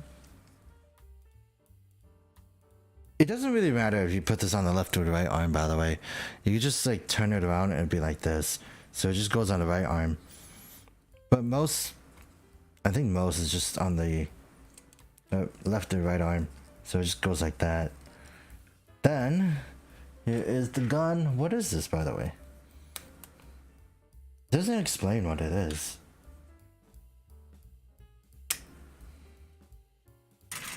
I was gonna call it a shotgun, but it doesn't look like a shotgun.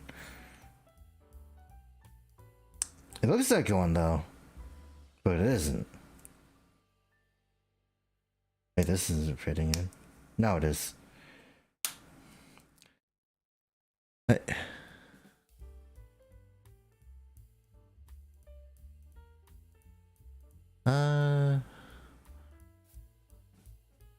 Yeah.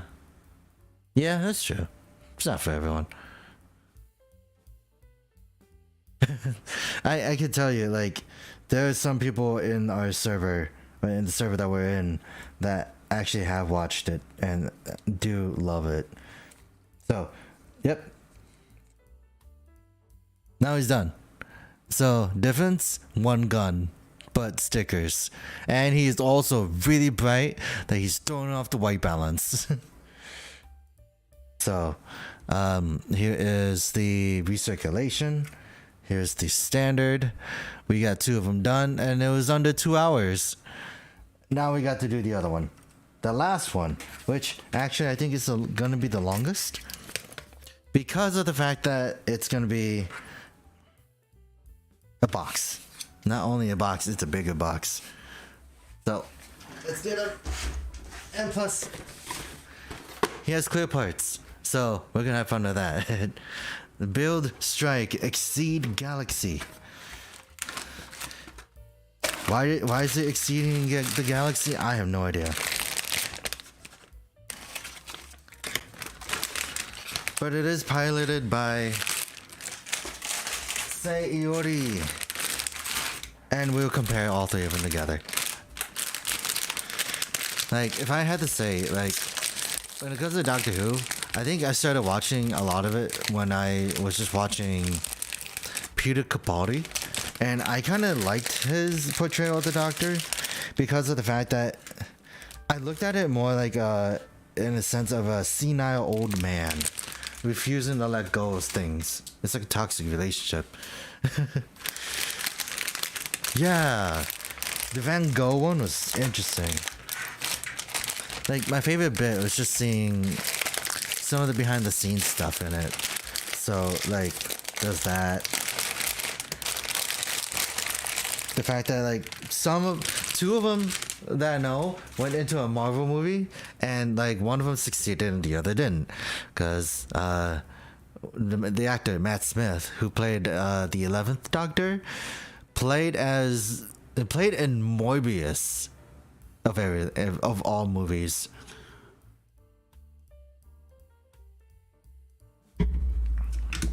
And it also sucked because he didn't really have a lot of good roles after Doctor Who, it would seem. But, like, imagine being in, like, Terminator Salvation of all movies. Is it Salvation? I don't know. It completely rewrote the timeline, though. That's all I know. Okay. So these two, yeah, C1 and 2, and these are the white bits. We got that. This is really bright green, though. There's no stickers. Cool. I didn't actually know that.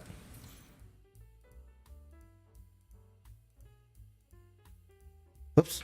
Well, I knocked him over. But it does look like you could basically build the original Strike again, so I guess it's a good idea for me to just do this. This one doesn't look like you can split it apart, but it has a lot of clear parts on it too. My favorite, I don't know what my favorite bit for Doctor Who was, to be honest. Cause, like, I just like Doctor Who. I started watching when it used to be on, like on TV the entire time.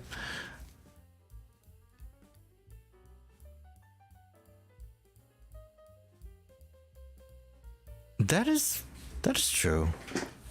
Like, my entire headspace has been filled with nothing but random VTubers and stuff.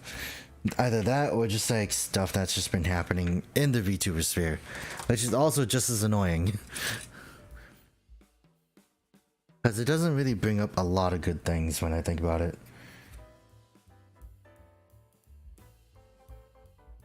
Alright. This one, I cannot just use my hands on. Not a lot of this are for that, it seems. B26? Oh, this is the B plate, okay. Oh, okay, here we go. But yeah, like, I think I've actually, I was watching Star Wars Rebels, so, like, no, not Rebels, Bad Batch, because of the fact that they just released the final season. So I've been having the fun of that. Like, I don't know, like, VTubers have been my headspace for, like, a very long time. Or, like, at least until, like, when I discovered them, at least. Because, I still think it's funny. Like, I just kind of just discovered Kizuna Ai, the, I guess, PewDiePie of the VTuber sphere. And it was cool. But, I then found out about Hololive through Roboco because of her original artist, Kuromaru, and then it just kind of went on from there. It was cool. It was great, actually. Okay, so this goes on like that, without flying at least. Actually, I should probably file that bit, file the cornered bits.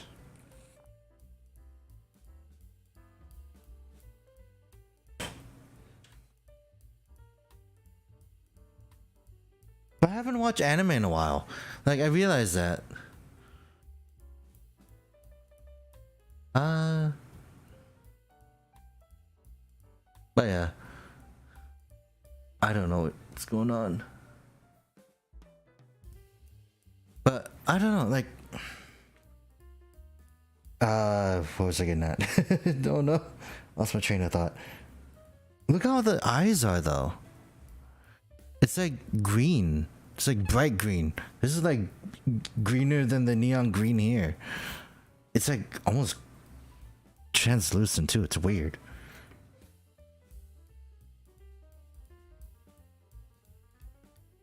Right. Got that. And putting this over. I kind of like how it's kind of the same.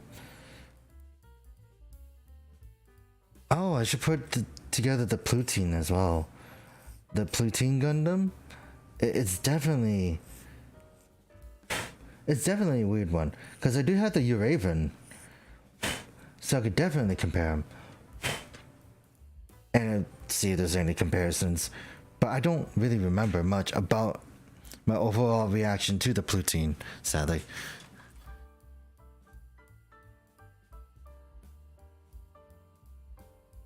Yeah, I didn't consider it's like a big boom either. Yeah, like the weird thing is that I never saw Senzawa. Like I only knew her as Gura, right? But like people started saying like, oh, it's Senzawa, like way after, and I did some research. It's like, oh, it is.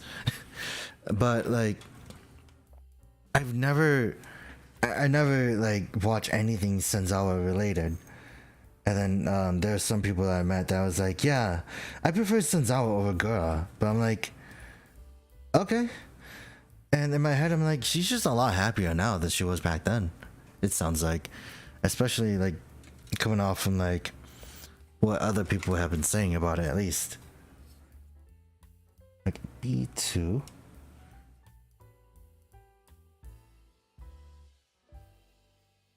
But then,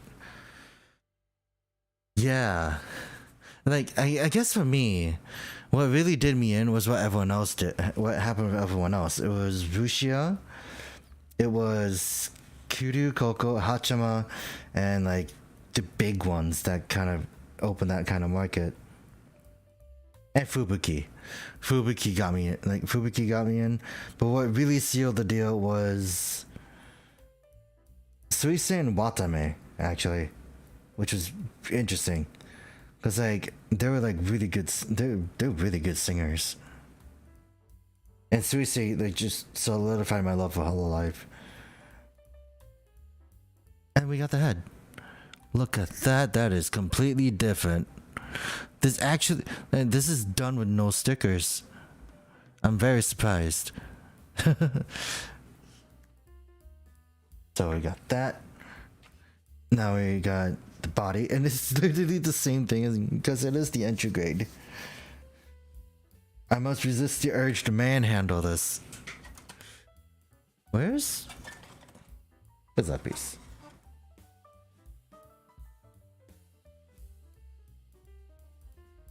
E2? I'm missing it right now, aren't I?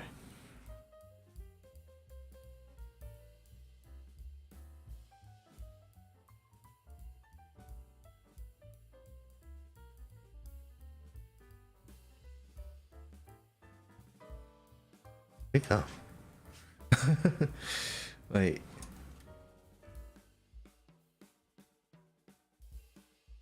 Right in front of me.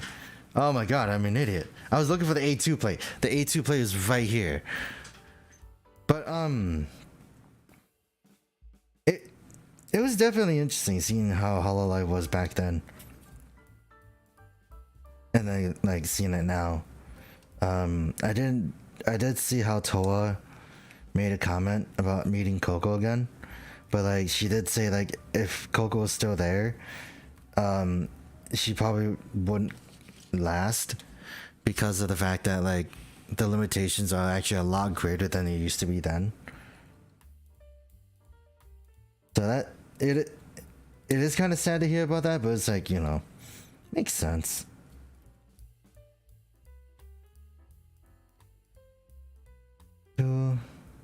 Then A218.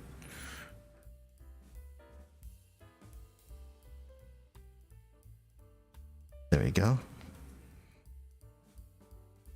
I mean, I can still manhandle it. That's the wrong piece, by the way. Oh, whoops. I needed A2. 18, right here. And then, actually, what's really funny is that I didn't actually... I used to watch a lot of Kizuna Ai, but most of it went to other people like, Kaguya Luna. Like, I used to really want to watch a lot of her stuff. So that was a thing. That was a time. But like, my favorite bit was just like seeing fan works of like VTubers and like and doing like random things.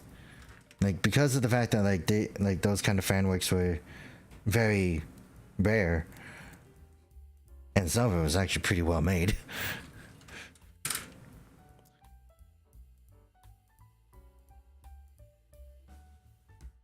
Yeah. Yeah, pretty much.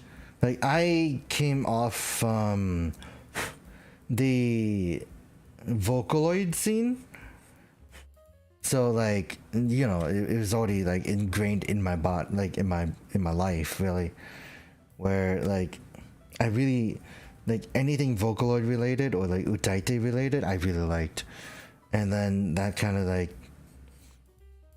I think that's why I was able to like get into the VTuber scene, or like not understand. Like, I like the VTuber scene like right away because of that. Because it is just literally an Utaite 2.0 to me. And I didn't have any issues with it. It was really nice. Like, some of those Utaites I used to watch actually did become VTubers. Not successful ones, or they might have become successful ones. But I wouldn't know. Unfortunately. Okay, there we go. Oh, I need to get rid of these two.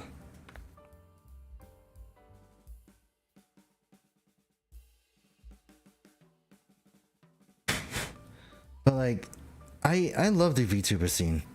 Like, I like it. But I've also had my own fair share of just wanting to lead the scene because of the fact that like it just so much drama, man. Like, there's so much drama. There's like so much unnecessary like gatekeeping, I guess. I don't know. It felt, the VTuber scene felt way different than it used to be.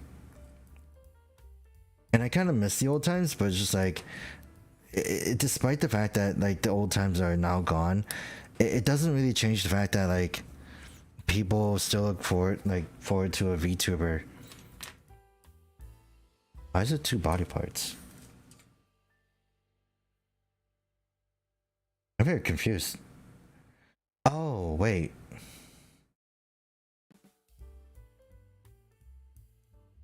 Nope, nothing's coming to mind. I'm like, why do I have an extra chest piece?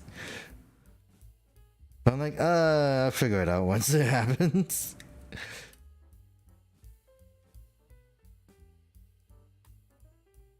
Oh. God, that is so old.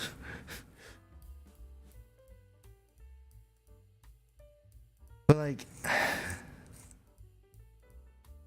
I found like it was really interesting, just like finding the existence of VTubers, and it's like, that's cool.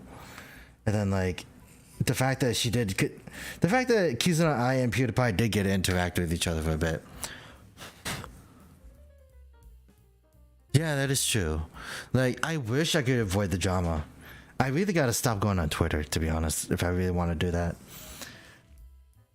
But like, part of me is like, I want to be kept in the know. I wanna like see what's happening. I want to see the end of this. But it's also like, coming at that point where it's like, is it really worth my own mental sanity to be doing this kind of dumb thing? And that's why, like, I feel a little more, like, not like. I guess it's just the fact that it's like it sullied my view on the VTuber scene to a degree. Where it's just like, I guess the magic did wear off in that kind of thing. And that's why, like, yeah. Yeah, that is true.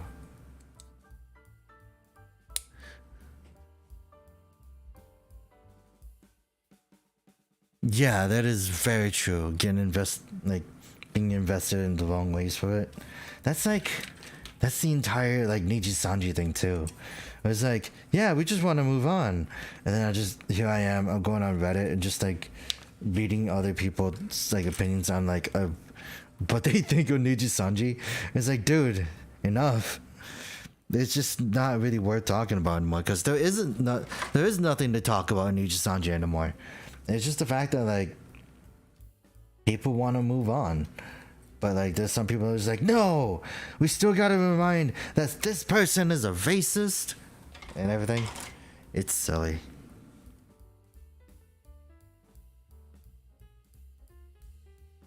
It's definitely crazier than it used to be.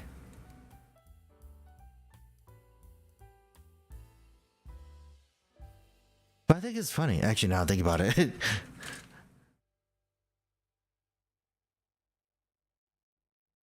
Oh yeah, that's true. You do follow me on Twitter. Dude, everything I post on Twitter is like everything A goes off in my head, and B just whatever. I don't really do like one specific thing anymore. I just kind of wander on Twitter. But yeah, I think, speaking of which, I just remembered, like, before I actually met VTuber, like, entered the VTuber scene, right? I remembered Achievement Hunter and stuff like that. I wanted to be like them at one point. It was super weird. Now I think about it. But look at that. We get to sandwich that. This is the clear piece, and then the clear piece goes over like this, and it just sticks on like that. This is genius. I think it's genius, because then you just take it off and it could just be another Strike Gundam. But why would you do that, right? So we got the chest. Oops. But apparently there's also a lot of hard points. Maybe. Oh, okay. So now we are doing the arms, which is actually not that hard. I think it is the same. Yeah, it's the same. Generally, it's the same. Almost. I say almost. 1, 5, 6. No, actually, it is the same. Why is it different then? Oh, it's the piece that goes on top. Makes a lot of sense. But hey, since we made 2 of them already, we could do the other one too.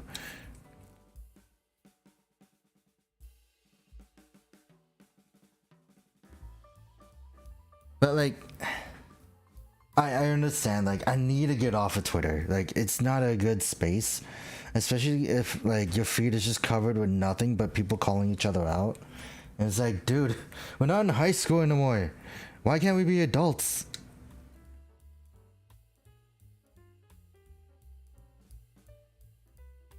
Even, like, I've even seen some, like, fan artists actually get in that scuffle recently.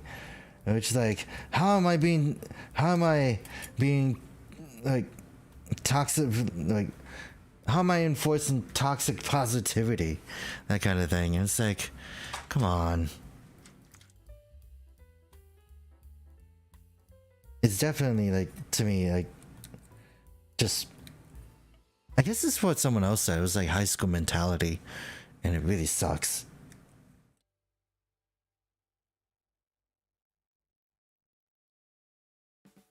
And now, like, regarding those, it's just like fandoms fighting against each other, which is inevitable, but like it still sucks because it's just like, I don't know. Why can't we all just get along? Like what we like and just be like, hey, VTubers are cool. Like, no, we gotta fight for what for Oshi. It's like, no, we could just move on. We could just say, yeah, I agree, but I don't like what you said, but like I'll take it, but like your opinion is your own, right? It's like how actually no, like this isn't drama at all. This is something really funny I just remembered where so Iris doesn't like Rusty from Armored Core, right? But everyone else does. I'm taking a look at the crotch piece, see if I need the thing.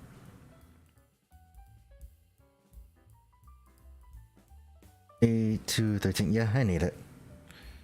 But like, it was funny, like seeing Iris versus Biju to basically like they had an Armored Core stream recently, right?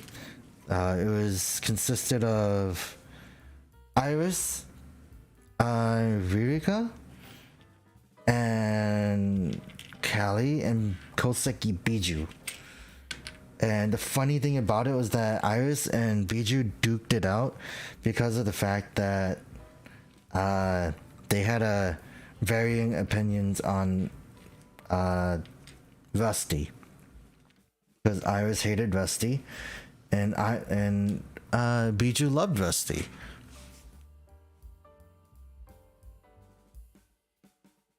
Yeah, it's like it's that middle ground. It's just like, hey, I don't want to fight you. I like you. And it's like we don't have to agree on everything. That's the magic of being a person, I guess. We're just like it doesn't have to be like, yeah, you hurt me, I hurt you. That's kind of petty too.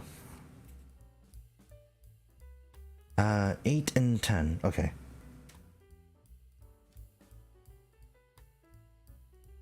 But like, yeah, like the funny thing was that they duked it out, basically, in Armored Core, just to see who was right. The winner determines their opinion, or keeps their opinion, that kind of thing. But I think the funny thing is that after seeing that stream, I didn't see the stream, I saw the clip, but I'm like, man, I want to play Armored Core. I've never played the ranked mission. I never played ranked PvP before, so that would have been fun.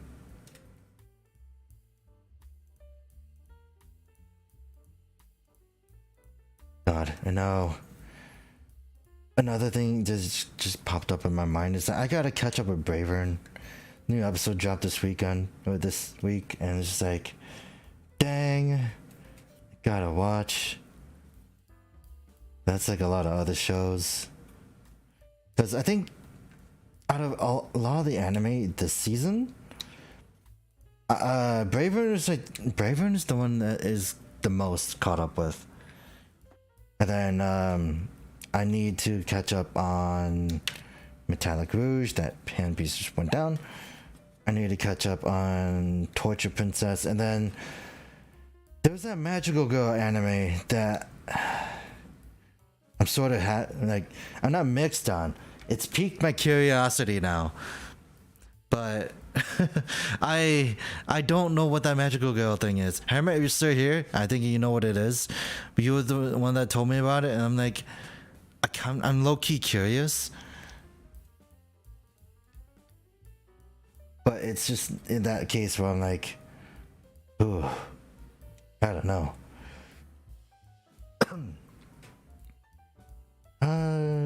This is C4. The right shoulder has C4. We got that. And then the right. Because the best way I could explain is that Magical Girl series it's about like a girl who finds out, and it's not about a girl who finds out, but she gets changed into a magical girl. Like, and she's not the good one. She's like evil, I guess. But like throughout the show, she kind of finds out how sadistic she gets. Yeah. Oh, really? Like, model kits are fun to build. I would say, like, I do kind of agree. Like, it, like if you're not into collecting things, I'm not. No one's really gonna force you. This is like something I do. If you want to know, like I built so many. Like as you saw, I just built 2 of them. I have way more. But what can I show right now? Like some kits like these are my favorite. Like this is by far one of my favorites. This is the 30-minute missions Acer B, Type B. There's a Type C. There's like 3 types, and it is a very funny thing when I think about it, because like the reason why someone made a theory as to why they're called Type A, Type B, and Type C, and it's the chest size, and it's not. It doesn't feel wrong, not yet at least. So now we got to put the arms together though. Alright, so like that. Need this piece. Okay, so it is done the same way as the builds, or the strikes in general. It's just different plating. There we go. Like this is like a lot bulkier.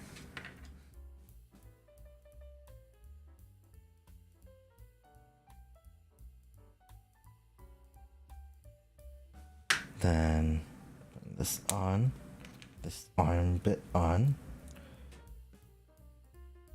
Then that's not it, not yet. Like this. The other way. Like that. And like these kits, wait. Yeah, that also that magical girl thing. Apparently I saw a clip, I guess, of like I don't know how to explain it besides the fact that it's not. It's very dirty. There goes that hand. Knuckle guard thing. There it is. But yeah, like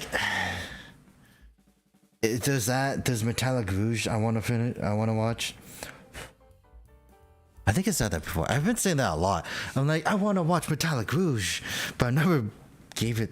I never actually put it in the time, but because like I stopped at episode 2, and this is the wrong hand. It's right here. So there's that. I gotta watch Bocchi the Rock. There's like a whole bunch of things I gotta watch, and it's sad.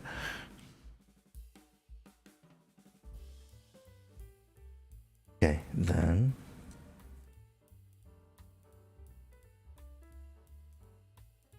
just gonna click that in.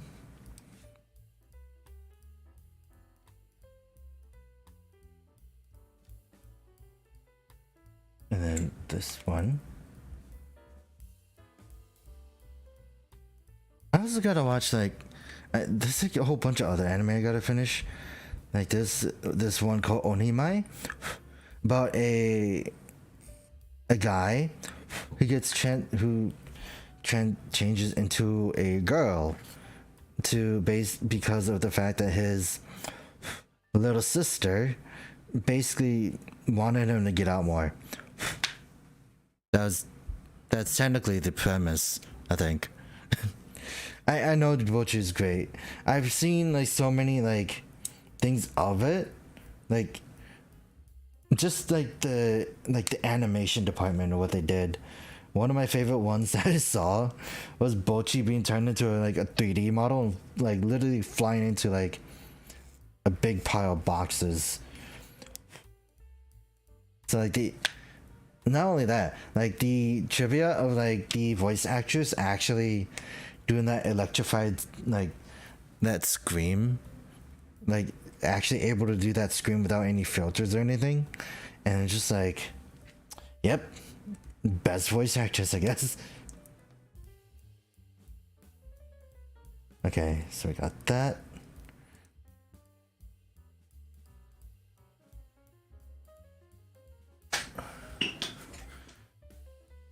It's very fan servicey, is what I gotta say.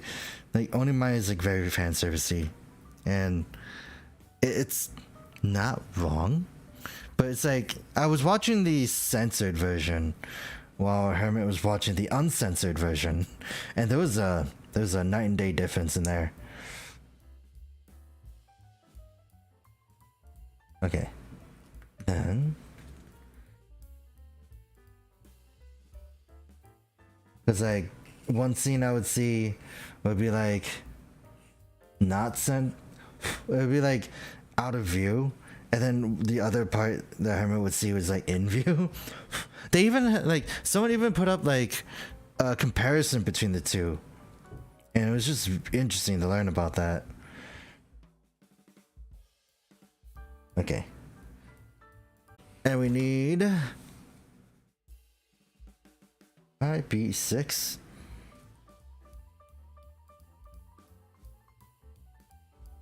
Wait, it said my OBS disconnected. Reconnection successful. Okay. Weird. What is going on? I think it's just because of the fact that OBS is going weird. I should probably stop recording. What's my hard drive space like? Oh, fun. Hold on. Let me stop the recording. Okay. Yeah. It's just the fact that like I have 3 gigabytes left. Why?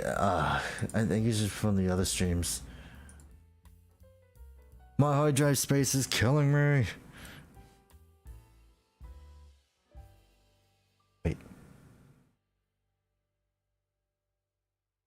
Like this. Oh, I really like this. Like when they use clear parts over stuff like this. But if it had like a silver backing, it would have been nicer.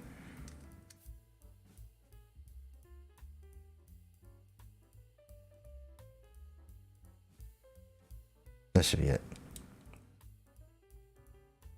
Now we gotta do the other one.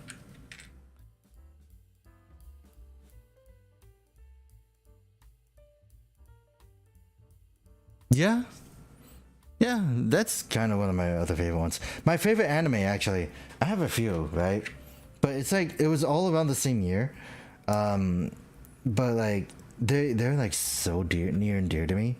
It was Chunibyo, because, you know, delusions. Like, people having delusions, like overactive imaginations. I'm like, that is so me. Except for the role-playing bit. But like the overactive imagination thing is like my like everything about me.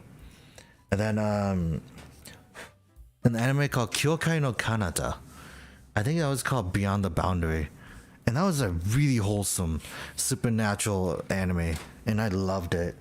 Like I loved it so much that I actually watched, well, like I loved those so much that I actually bothered watching both, like all the movies that they had on it as well.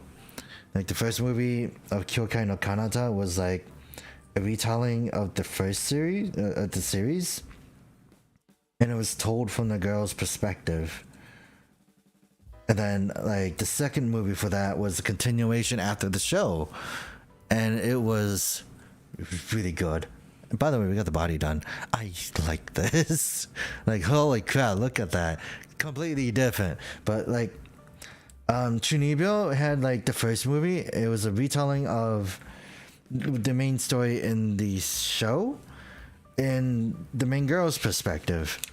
Like there wasn't really a lot different other than like the beginning and the ending, because then it led to season 2, and then the second movie, yeah, the build strike is really good. But what was it? Chunibyo only had 2 movies, I think, because it had season 1, season 2. But season 1, the movie, season 2, and then the movie. The movie for the last one was really cute. What am I looking for? The crotch. And the legs. I'm working on the legs now. That's done. That's done. Don't need that. Oh, it also comes with the adapter part. This is why I love the build kits. Like the build, like just any of the build fighter kits, fighters, divers, or whatever. It just has adapter parts. And then, yeah, like there's that. Another anime I actually liked, but it's not up there. It was called, I don't remember what it is now. I remember because one of the characters is a little girl that has a teddy bear, but that bear turned big. One of the other girls devours the enemies.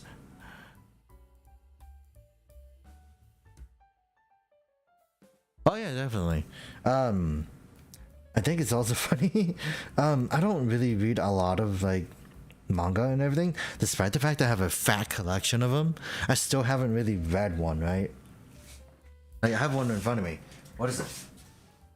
It is Sailor Moon, Tokyo Mew Mew, Elden Ring, and Kaiju Girl. Actually,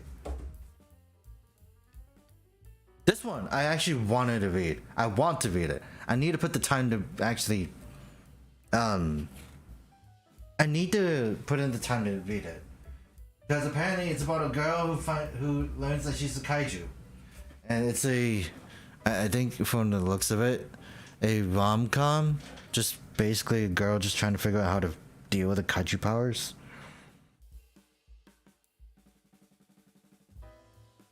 What was I?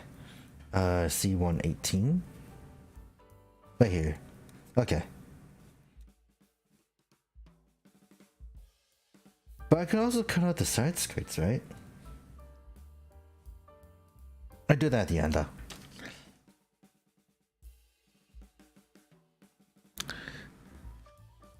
But like, for me, also like, I can't say enough how much I really loved reading the Full Metal Panic light novel. Like, I only have the one novel, but I've read that more times than any other book.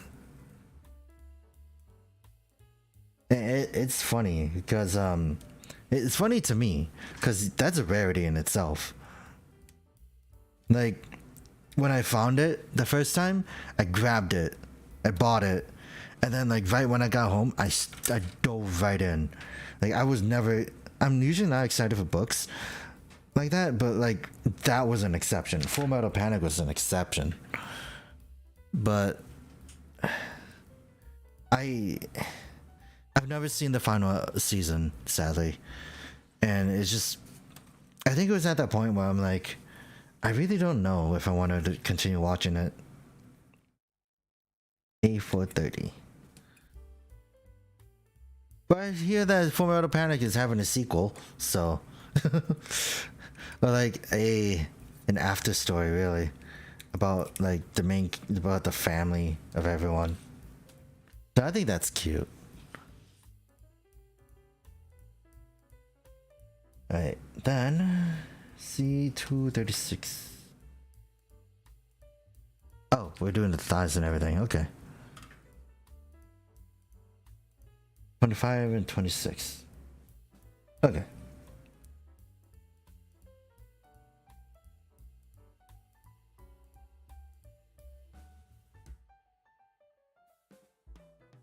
Five.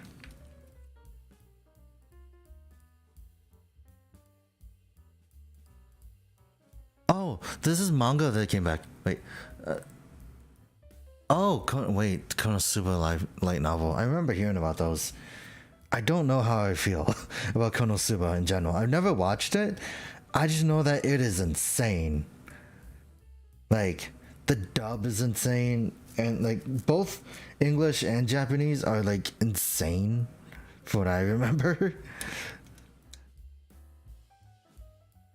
Like, my favorite bit from the Japanese dub was just when the main character, I don't remember the names, but like the main character is almost close to signing his name on a contract, And then like you see this entire thing, the music intensifies. Main character realizes that he's about to sign into a cult, and then he's just like, "So Daria," and it's like, yeah. And yeah, it was funny. I loved it. And then the English dub had some pretty good ones too. Like my favorite was just the Dullahan, just him being him. And also because like I really like Patrick Seitz as a voice actor, because I find his work really funny.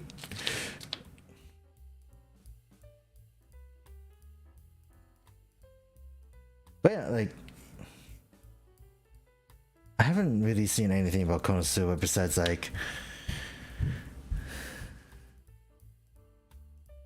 yeah.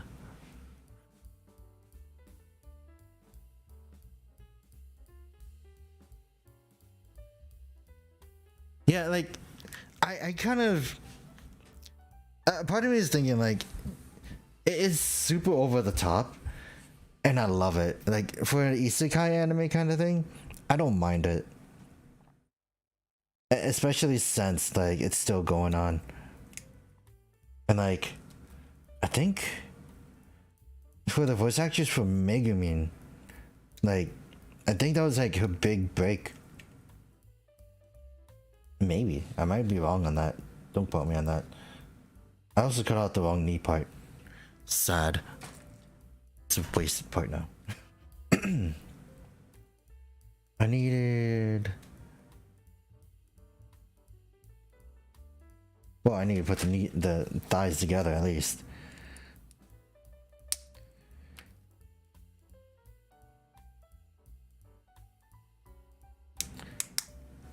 I've also put together so much Gunpla that I'm more or less afraid of like... Yeah, like the Dullahan is great.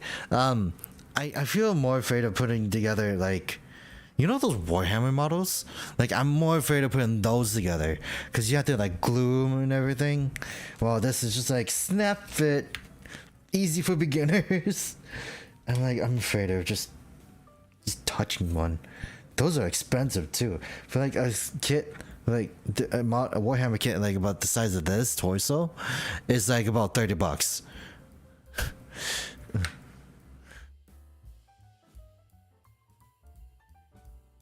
Oh yeah, definitely.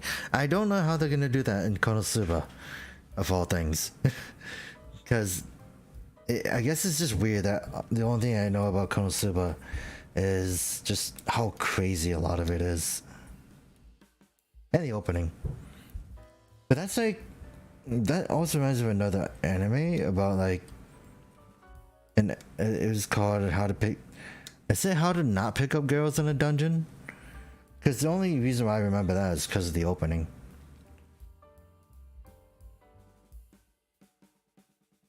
So there's that. Where is the knee? C235? 35. Oh, ooh. These are different. You can also like paint the insides of these and pick out like the details because they do have more. I don't think you can see it. They have more detail. Can you focus? Wait, you should focus for a sec. I turned away and you should focus. There we go. You can see like the motor detail in there.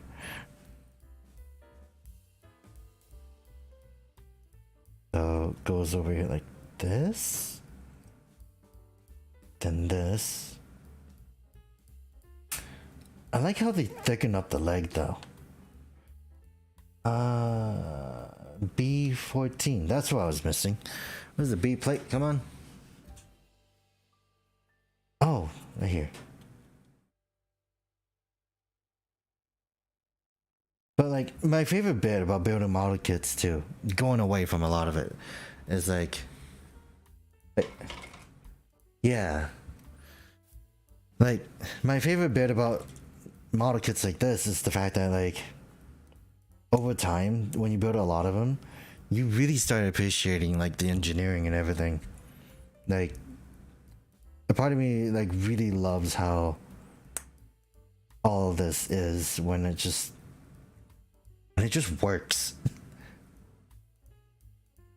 And then B12. Okay, we're getting these.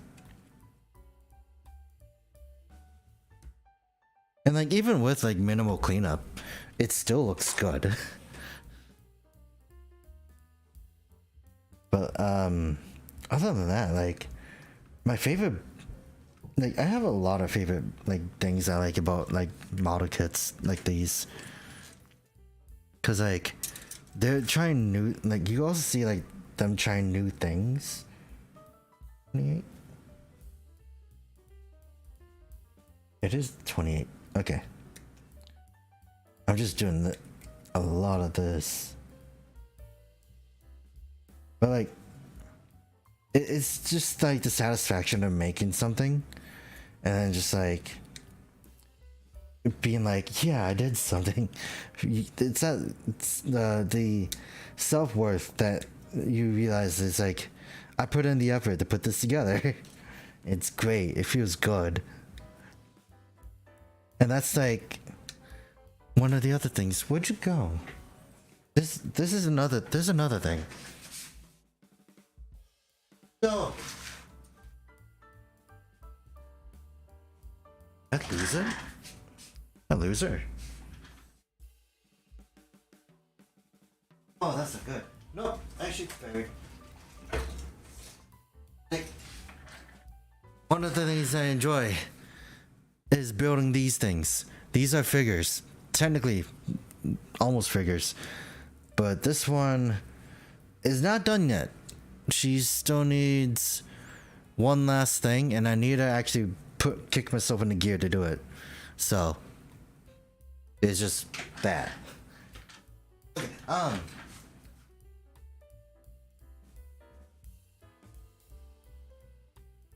Yeah. Yeah, like just to me, like building stuff in general is great. Like no matter what it is, like I'm not really a stickler for like what I want to do or what I want to build. As long as I can build something, I feel good about it. That's my excuse for a lot of it. And then like when it all comes together, it's like it's so satisfying. I just realized you can see this line here, right? It's so like that. It's really good. The surface detail and everything's good on this side. Then the other side is just like a big fat block, but like the shape of it is like outside of it. You know, stuff is gonna go on there. And then that I need to get the ankle part out though. That is number C222. 22 is right here. It's not. It was under my hand. But like, I'm one of those guys that are easily entertained by like either building stuff or like really flashy lights.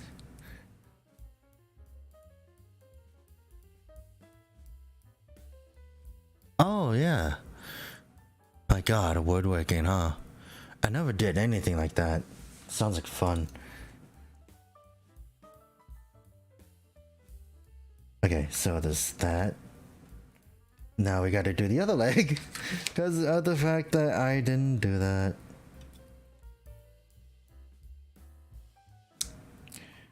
But since it's not as hard as the other one, that's the other thing. It was like you learn one side, you could do it on the other side if it's symmetrical.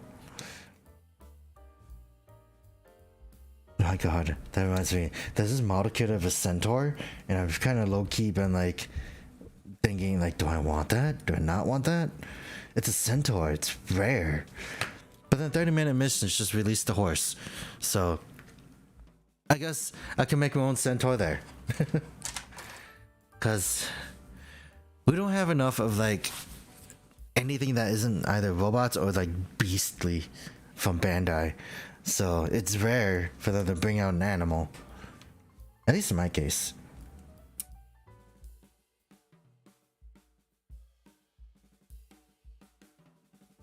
Also, Bandai just really really likes my money, because a lot of the stuff that they've been releasing is just like, stop it. I want to save my money at least. And I've been failing really hard. Like, I made a P Bandai pre-order recently. Like, I actually ordered off of P Bandai, and yeah, it's just a one thing. Oh, I did see it. Like, it looks super well done. Like, I don't think I could do anything like that with what I currently know, but like, God, it does look like it was satisfying to build, and it does feel like a thing I want to put on my bucket list of wanting to learn. But the other thing I've been doing is just, I guess I've just been like doing a little bit of everything, because I think last year was just that.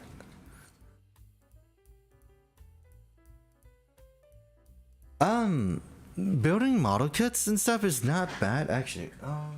Let me bring in this guy again. I've been bringing this guy in a lot. Like, I've been holding it off, but this is a guy I've been hand painting. The only reason why I've been hand painting this guy is because I'm too lazy to prime it with white.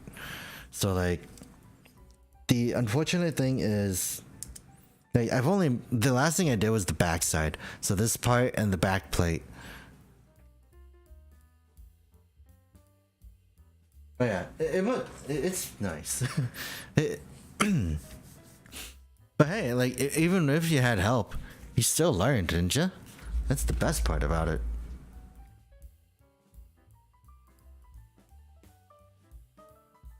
Oh god, I actually forgot.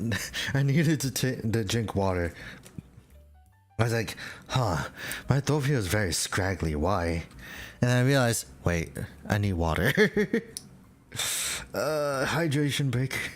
Hydration check. Don't be me. Don't be an idiot. But like, the reason why I like the model kits is because I really like robots. Robots are really cool. Like, I think like it was very funny. Like the first time I played Overwatch, like I was just checking out characters, and I was just doing this with a friend, right?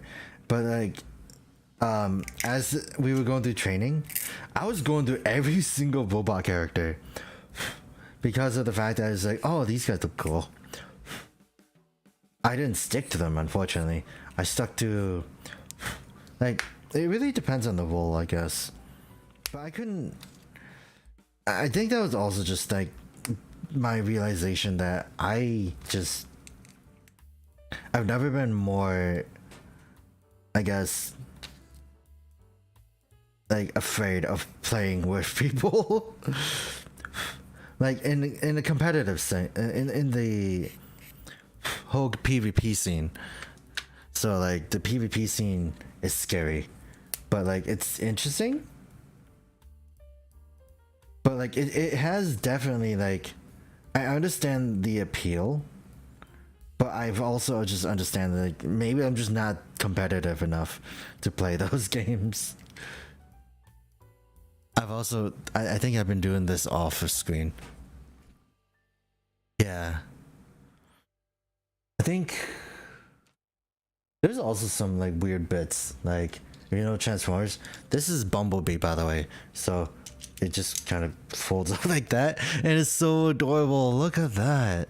This is just a clear version though, so like you just do that. You just kind of, it's just stupid. Like I love robots. I love like I don't know why, but it's just like that kind of thing is just like stupid. I love it. Didn't need to be that good. Oh, I'm missing a piece. Then after this, we got the main body done.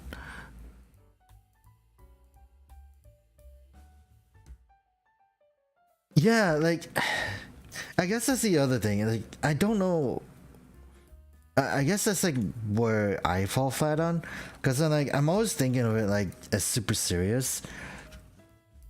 Or like, I guess I take it a little too serious, But like the one time I don't is just like when everyone else is, and it's just like it's really confusing.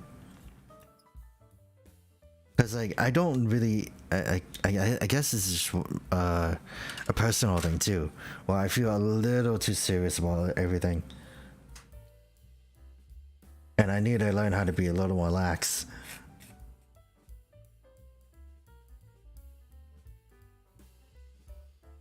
I got the skirt for that. Actually, the skirt is fits on here a lot better than the other two, surprisingly. Also, is it supposed to fit flush? Doesn't look like it. No, it's fine. I just saw like this little white exposed bit on the back side. I was just thinking like, shouldn't it be a little more flush? It doesn't look like it.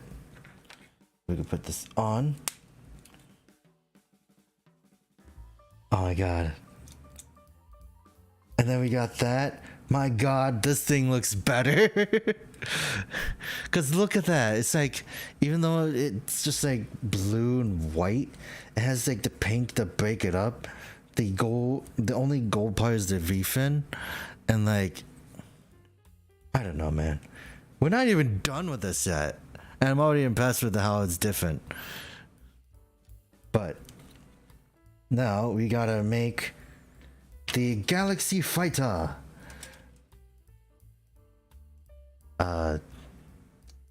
C2? Oh, actually no, B. We can start with this one first. B22.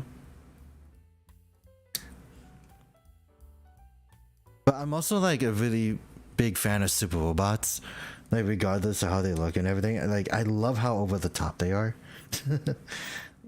So like it makes sense like why like a lot of my like the design you look at, my avatar you're looking at right now, it's a mix of everything and anything that I love, and it's great. I love it. So how does this go on? Like this, and attach it on like that, and C231.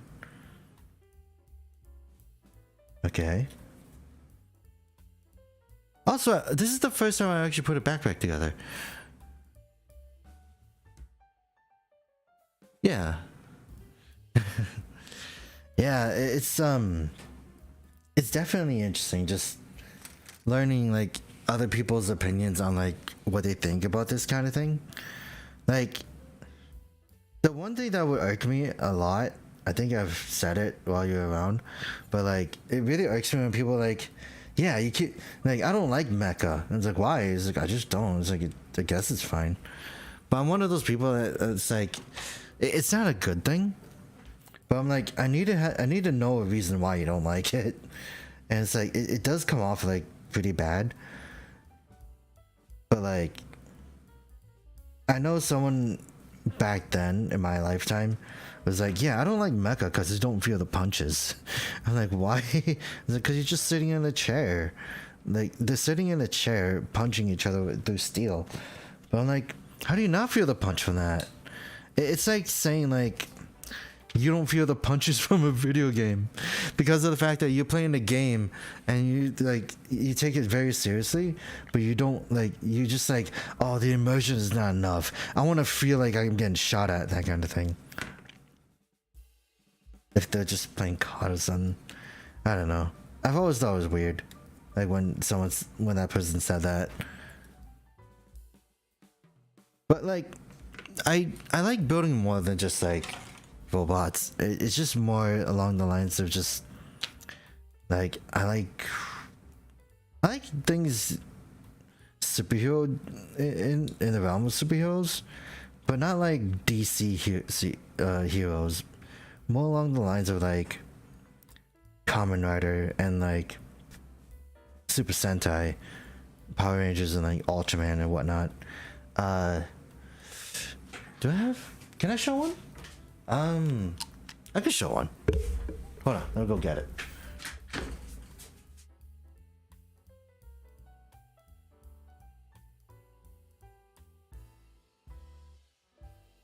I hope you're not covered in webs.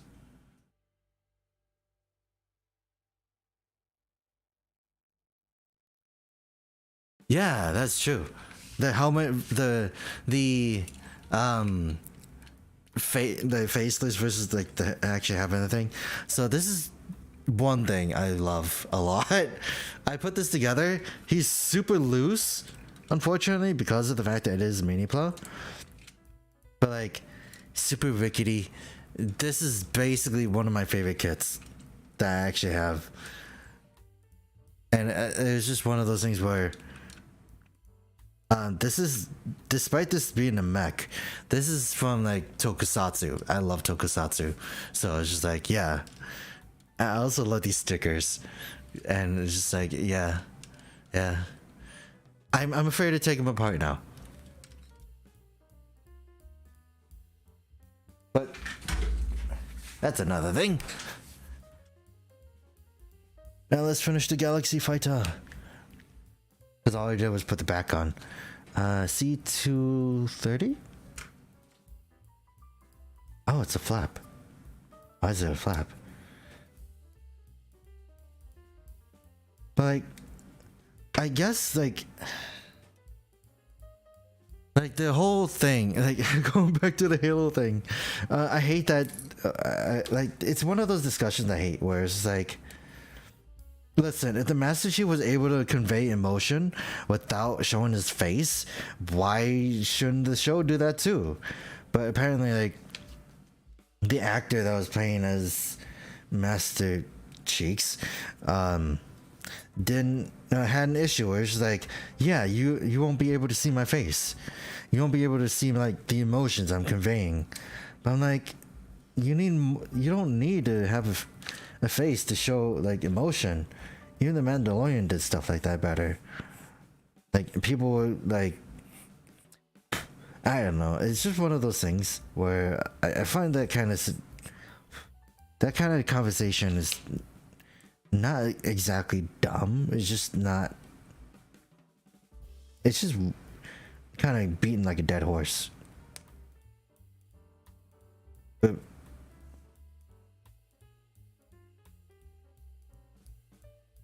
yeah. Oh yeah. Like, Gundam is more real world mecha thing. So like, it's Gundam is a lot more political than you think. So like, it's a lot of it is just like ideals, war ideals, racism, and like mecha. That's why like it's very interesting like when you watch Witch from Mercury, and they do have a lot of that, but like in a school setting, because like it's literally in Witch from Mercury, the minds of adults taking over the children's minds, that kind of set, I guess. So it goes down like that. Okay, and it locks in. That's actually kind of smart. Where am I going next? Okay, so B7 and 8. Oh yeah. Media has sadly become a buzzword. Yeah.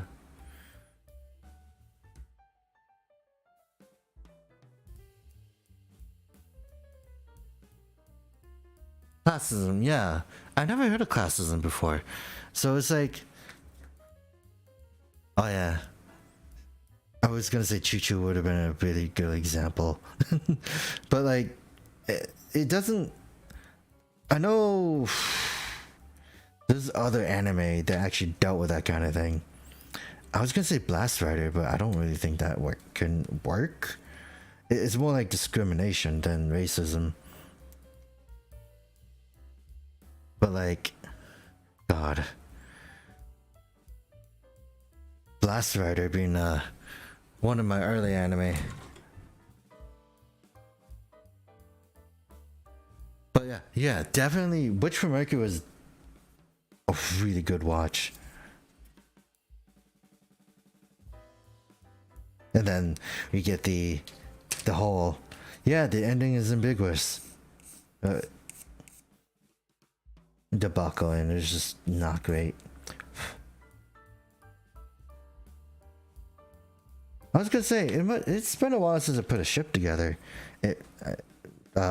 Truth be told, it hasn't been that long. Because the last ship I put together was a Vic Viper. And I have it right next to me, actually. Yeah.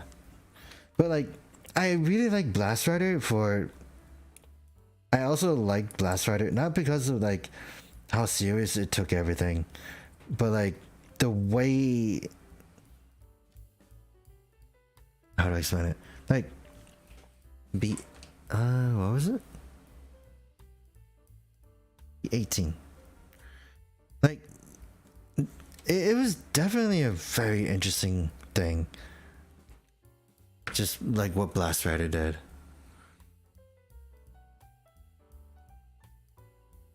Yeah. Yeah, that is true. And like some drastic measures that some people took. Look at this. This is no stickers. If this was like 5 years ago, this would have been filled with stickers, I think. Like this canopy, I can't even point anymore. This canopy, this red part or the gray part on the inside. I don't know. Why am I thinking about that? I'm just like thinking about it, just like I'm just amazed. Can't even get this nub mic out.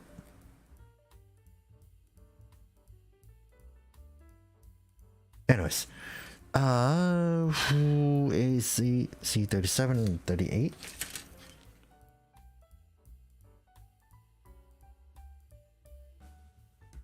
Alright. Oh god. Now goes over here.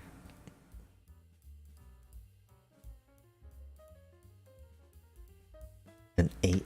I honestly really like this because the wings aren't super long. Like they're not like the later seed kits where just like it's like 95% wing.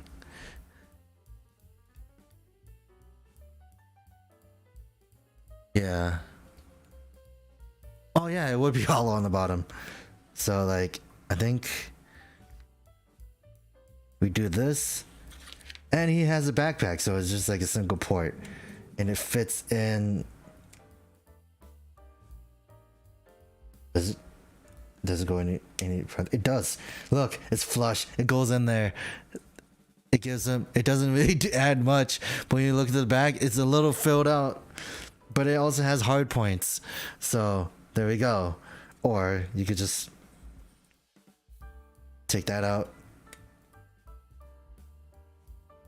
Or just be an idiot like me and just put it on other parts like that. It works. It's meant for customization. It's great. You even just throw like other kits on there. Like you could give this guy cannons that he needs. Or I think what this is trying to show. I can't even take it out now. So you can take that out, take this port out on the other side, and then I think what this trying to show is like, oh god, the arm just came out. Oh, that's not great.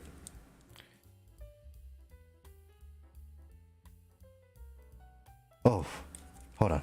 I don't think the arm's on all the way. It might be. Maybe it's just me. So like you could make it look like he's trying to punch something.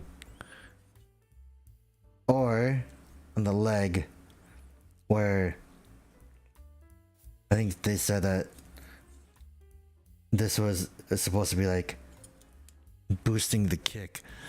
So yeah, hard points. That's great. Or since there's one on the back, you could just do this. But I don't know why you would do that. But this is a fun thing. Yeah, there's that. There's a lot of plastic on this guy. Oh, there's that. We gotta work on the weapons though, because we're not done yet. But we still gotta do the shield too. So, it's all one page.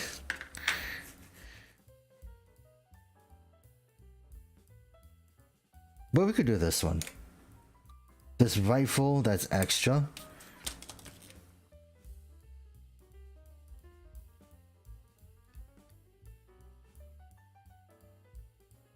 But like, yeah, I'm actually pretty surprised at how far we've come in like 10 years.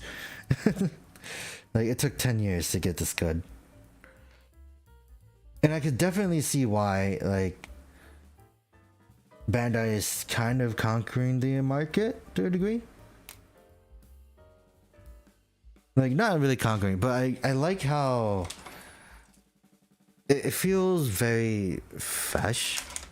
Like, with all the new kits that have been releasing. Okay. Like, some of the kits did feel, I guess, the same. But, like,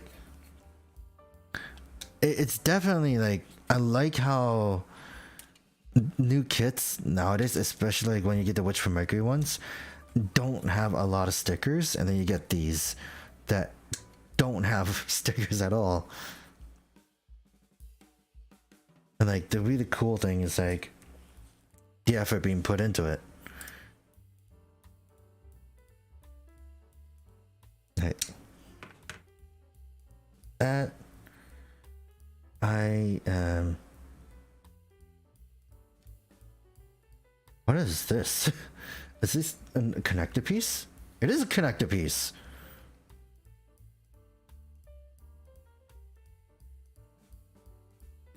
So it says to cut 2 of these out, right? But these are connector pieces. I don't know why they... It's kind of cool, actually. But I don't really think I have any Gundams that have that. Or that need it. Or... Not that need it, but... You get it.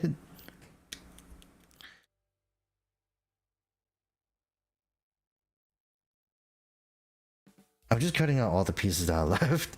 I'm just under the assumption that it's like, yeah, I think it's everything.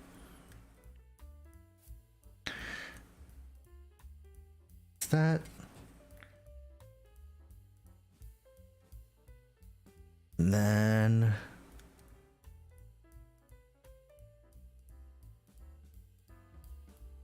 that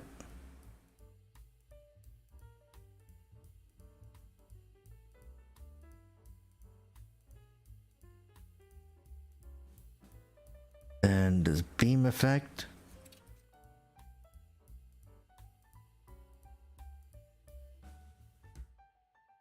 That is it for this runner. And now we got this one.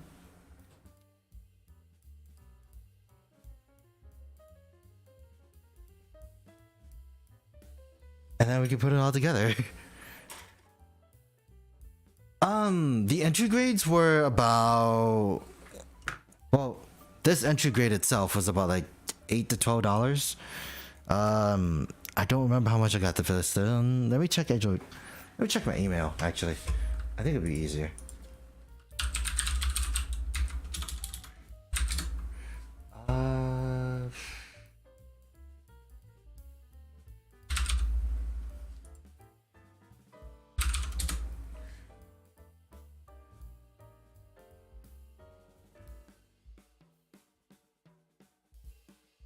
Give me something I've already read.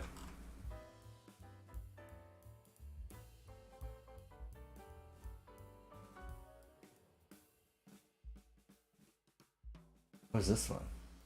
Oh, that's not it.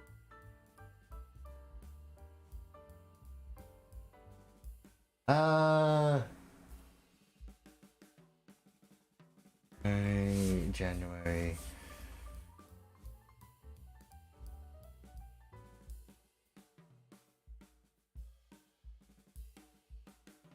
Oh, nice. That's not it. That's just a collection. Might have been December.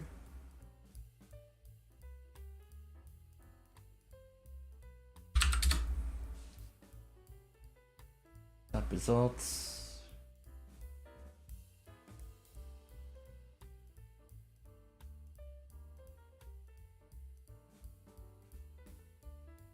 Actually, I think it would have been better if I just went to HOJ itself. And order history.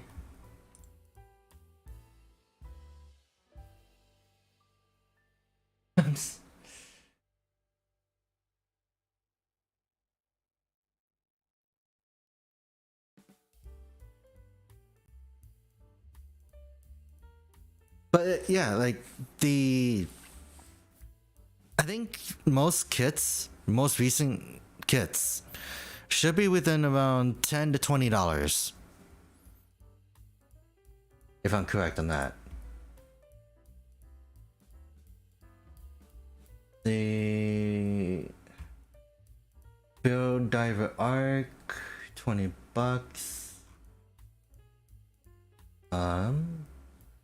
Entry grade Strike Gundam, the round box version, this one right here was $17.60 without tax. Where did it go?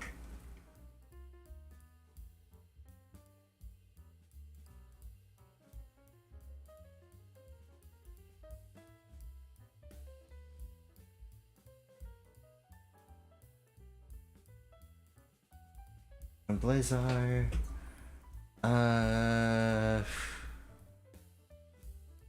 Where did it go? Oh no, it was in the next. It was the last one. This one came before.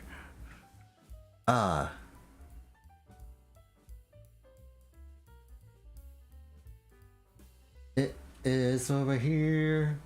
If you want to get the Law Gundam, it was $8. Oh yeah, actually, this guy right here, $8, $8.80, at least. It was 80 cents more on HOJ when I got it. Is it still available on HOJ? It is not. That is HOJ for you though. Like, if anything, I don't recommend HOJ. Why? Because everything, like all the kits you want to get, it's either it's a 50-50. Either it's going to be available or it's not. Just believe in the fact that it won't be after it releases. And it's super annoying. Okay, gonna do this. I should probably figure out what I want to do first though. So this is the gun, right? This is the gun. This is the thing that goes over the gun, but it's also a sword. But like it, apparently, lore-wise, it enhances the gun like this. I don't know. I don't know what his creativity is, but you know. There we go. That is what it's called, the beam rifle. And then this thing is called the X shield.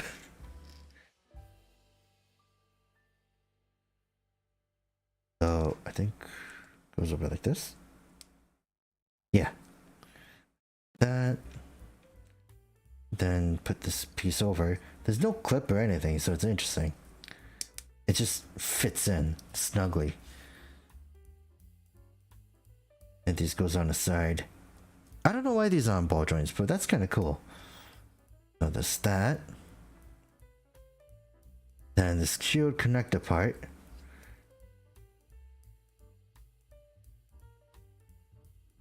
And then it goes over like this. So yeah, actually I like this shield. Yeah. Or you could just take this out and you could just stick it on this little square hole. So just peg it in like that, and that's another way to hold it. So there's that. And then we got this beam rifle. So now he's also a Kimbo style. Where did I put the beam? right here. So you can also put the beam on 2 areas. So there's a little slit in this little clear thing. You can't see it, but you could just put with this beam. You could do it like this. So there's that, or you put it on top of this beam, this beam rifle. So it looks like that, or you could take this off. Hopefully I can take it off. I think it's easier if I did it like this. Yeah, it's easier if I did it that way. So now he has like a beam pistol. He has like this, he can hold it like this. And do it like that. Oh. And hold it like a sword. I have to take this shield off. Can you come off, please? I just don't want to bend anything. Like bend anything out of shape. So put the shield on the back. Oh god. I guess that's the downside for me. Like just realizing how hard I handle these things.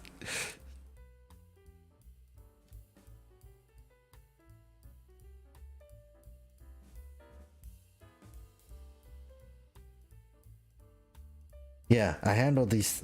I don't know if I handle these things too hard or the fact that I'm not that delicate with them.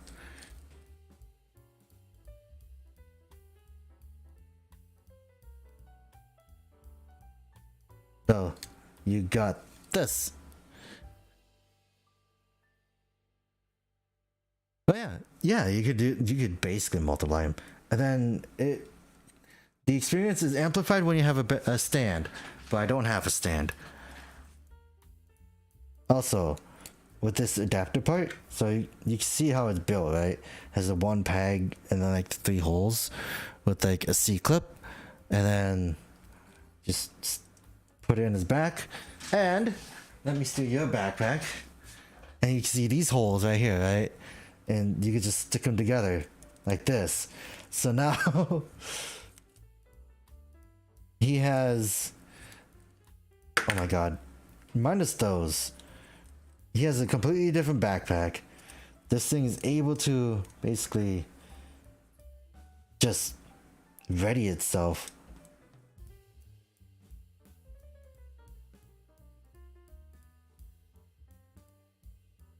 And yeah, like it completely changes everything.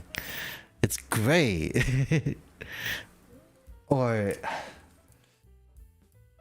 can I ball like something? I had to take this one down.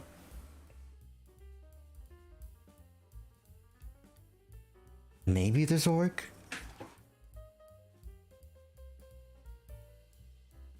But like you could also give it like this. Like it does so much customization. It's great. It's super good. But like you can also army build all this. I army build the Strike Gundam now. Because now I have about 4. I say 4, but... Or you could be lazy, leave this on, and just put this on. But it's gonna stick out like sore thumb though. It's also kind of hard to take this out. Hold on. There we go.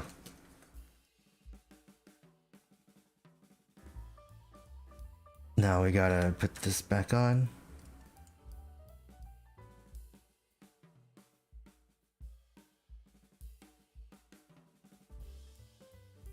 There goes the knuckle guard. That's a downside to some of these. Or if you just mess around with it with the weapon in the hand, it's gonna do that.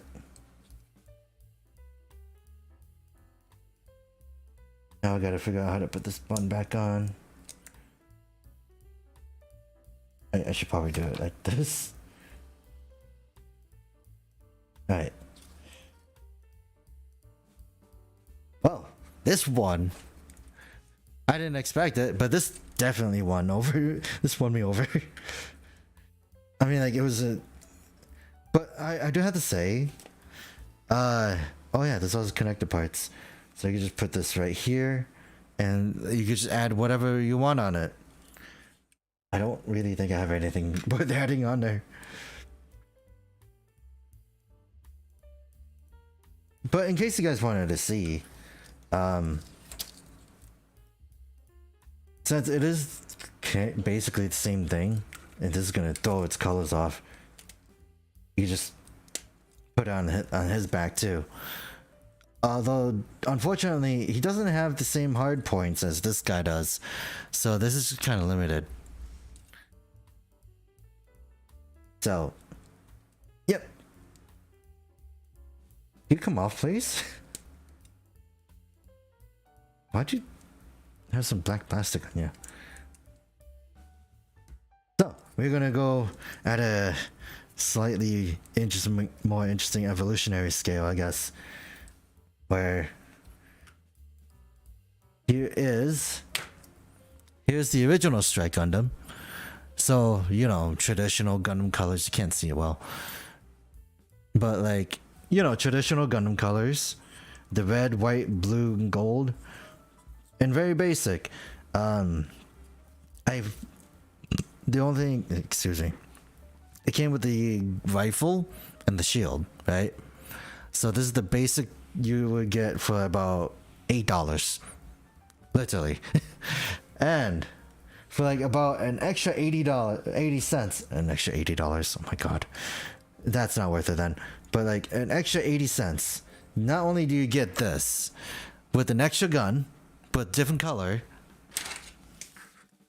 you get this. You get snacks. And it's great.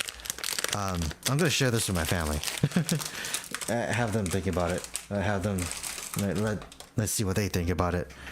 But for actually no, for like a little more, not even, probably for the same price as this, you get a completely different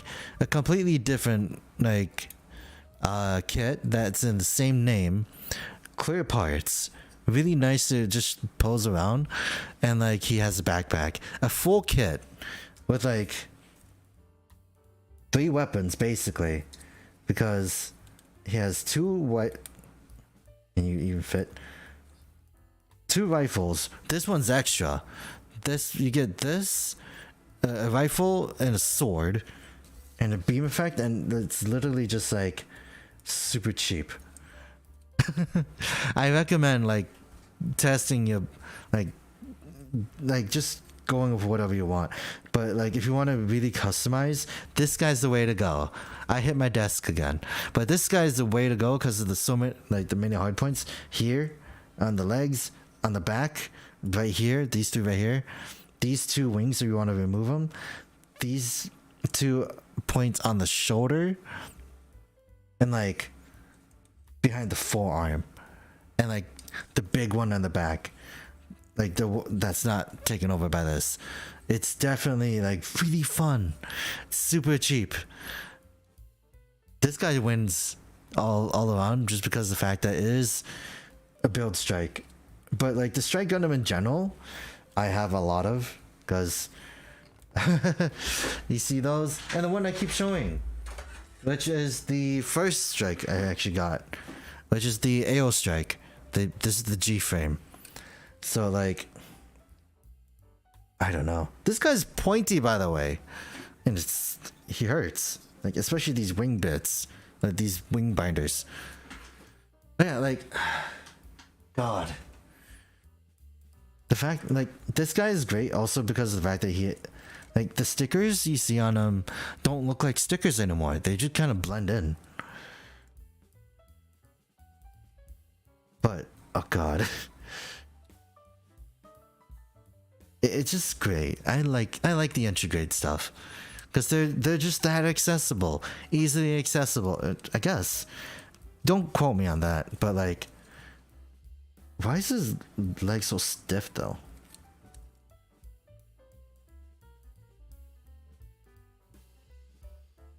I guess it's just not all of them, but his leg is just really stiff.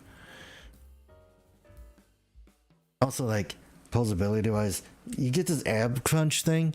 Not a lot of kits have that. It's great. The butterfly joints is kind of almost not there.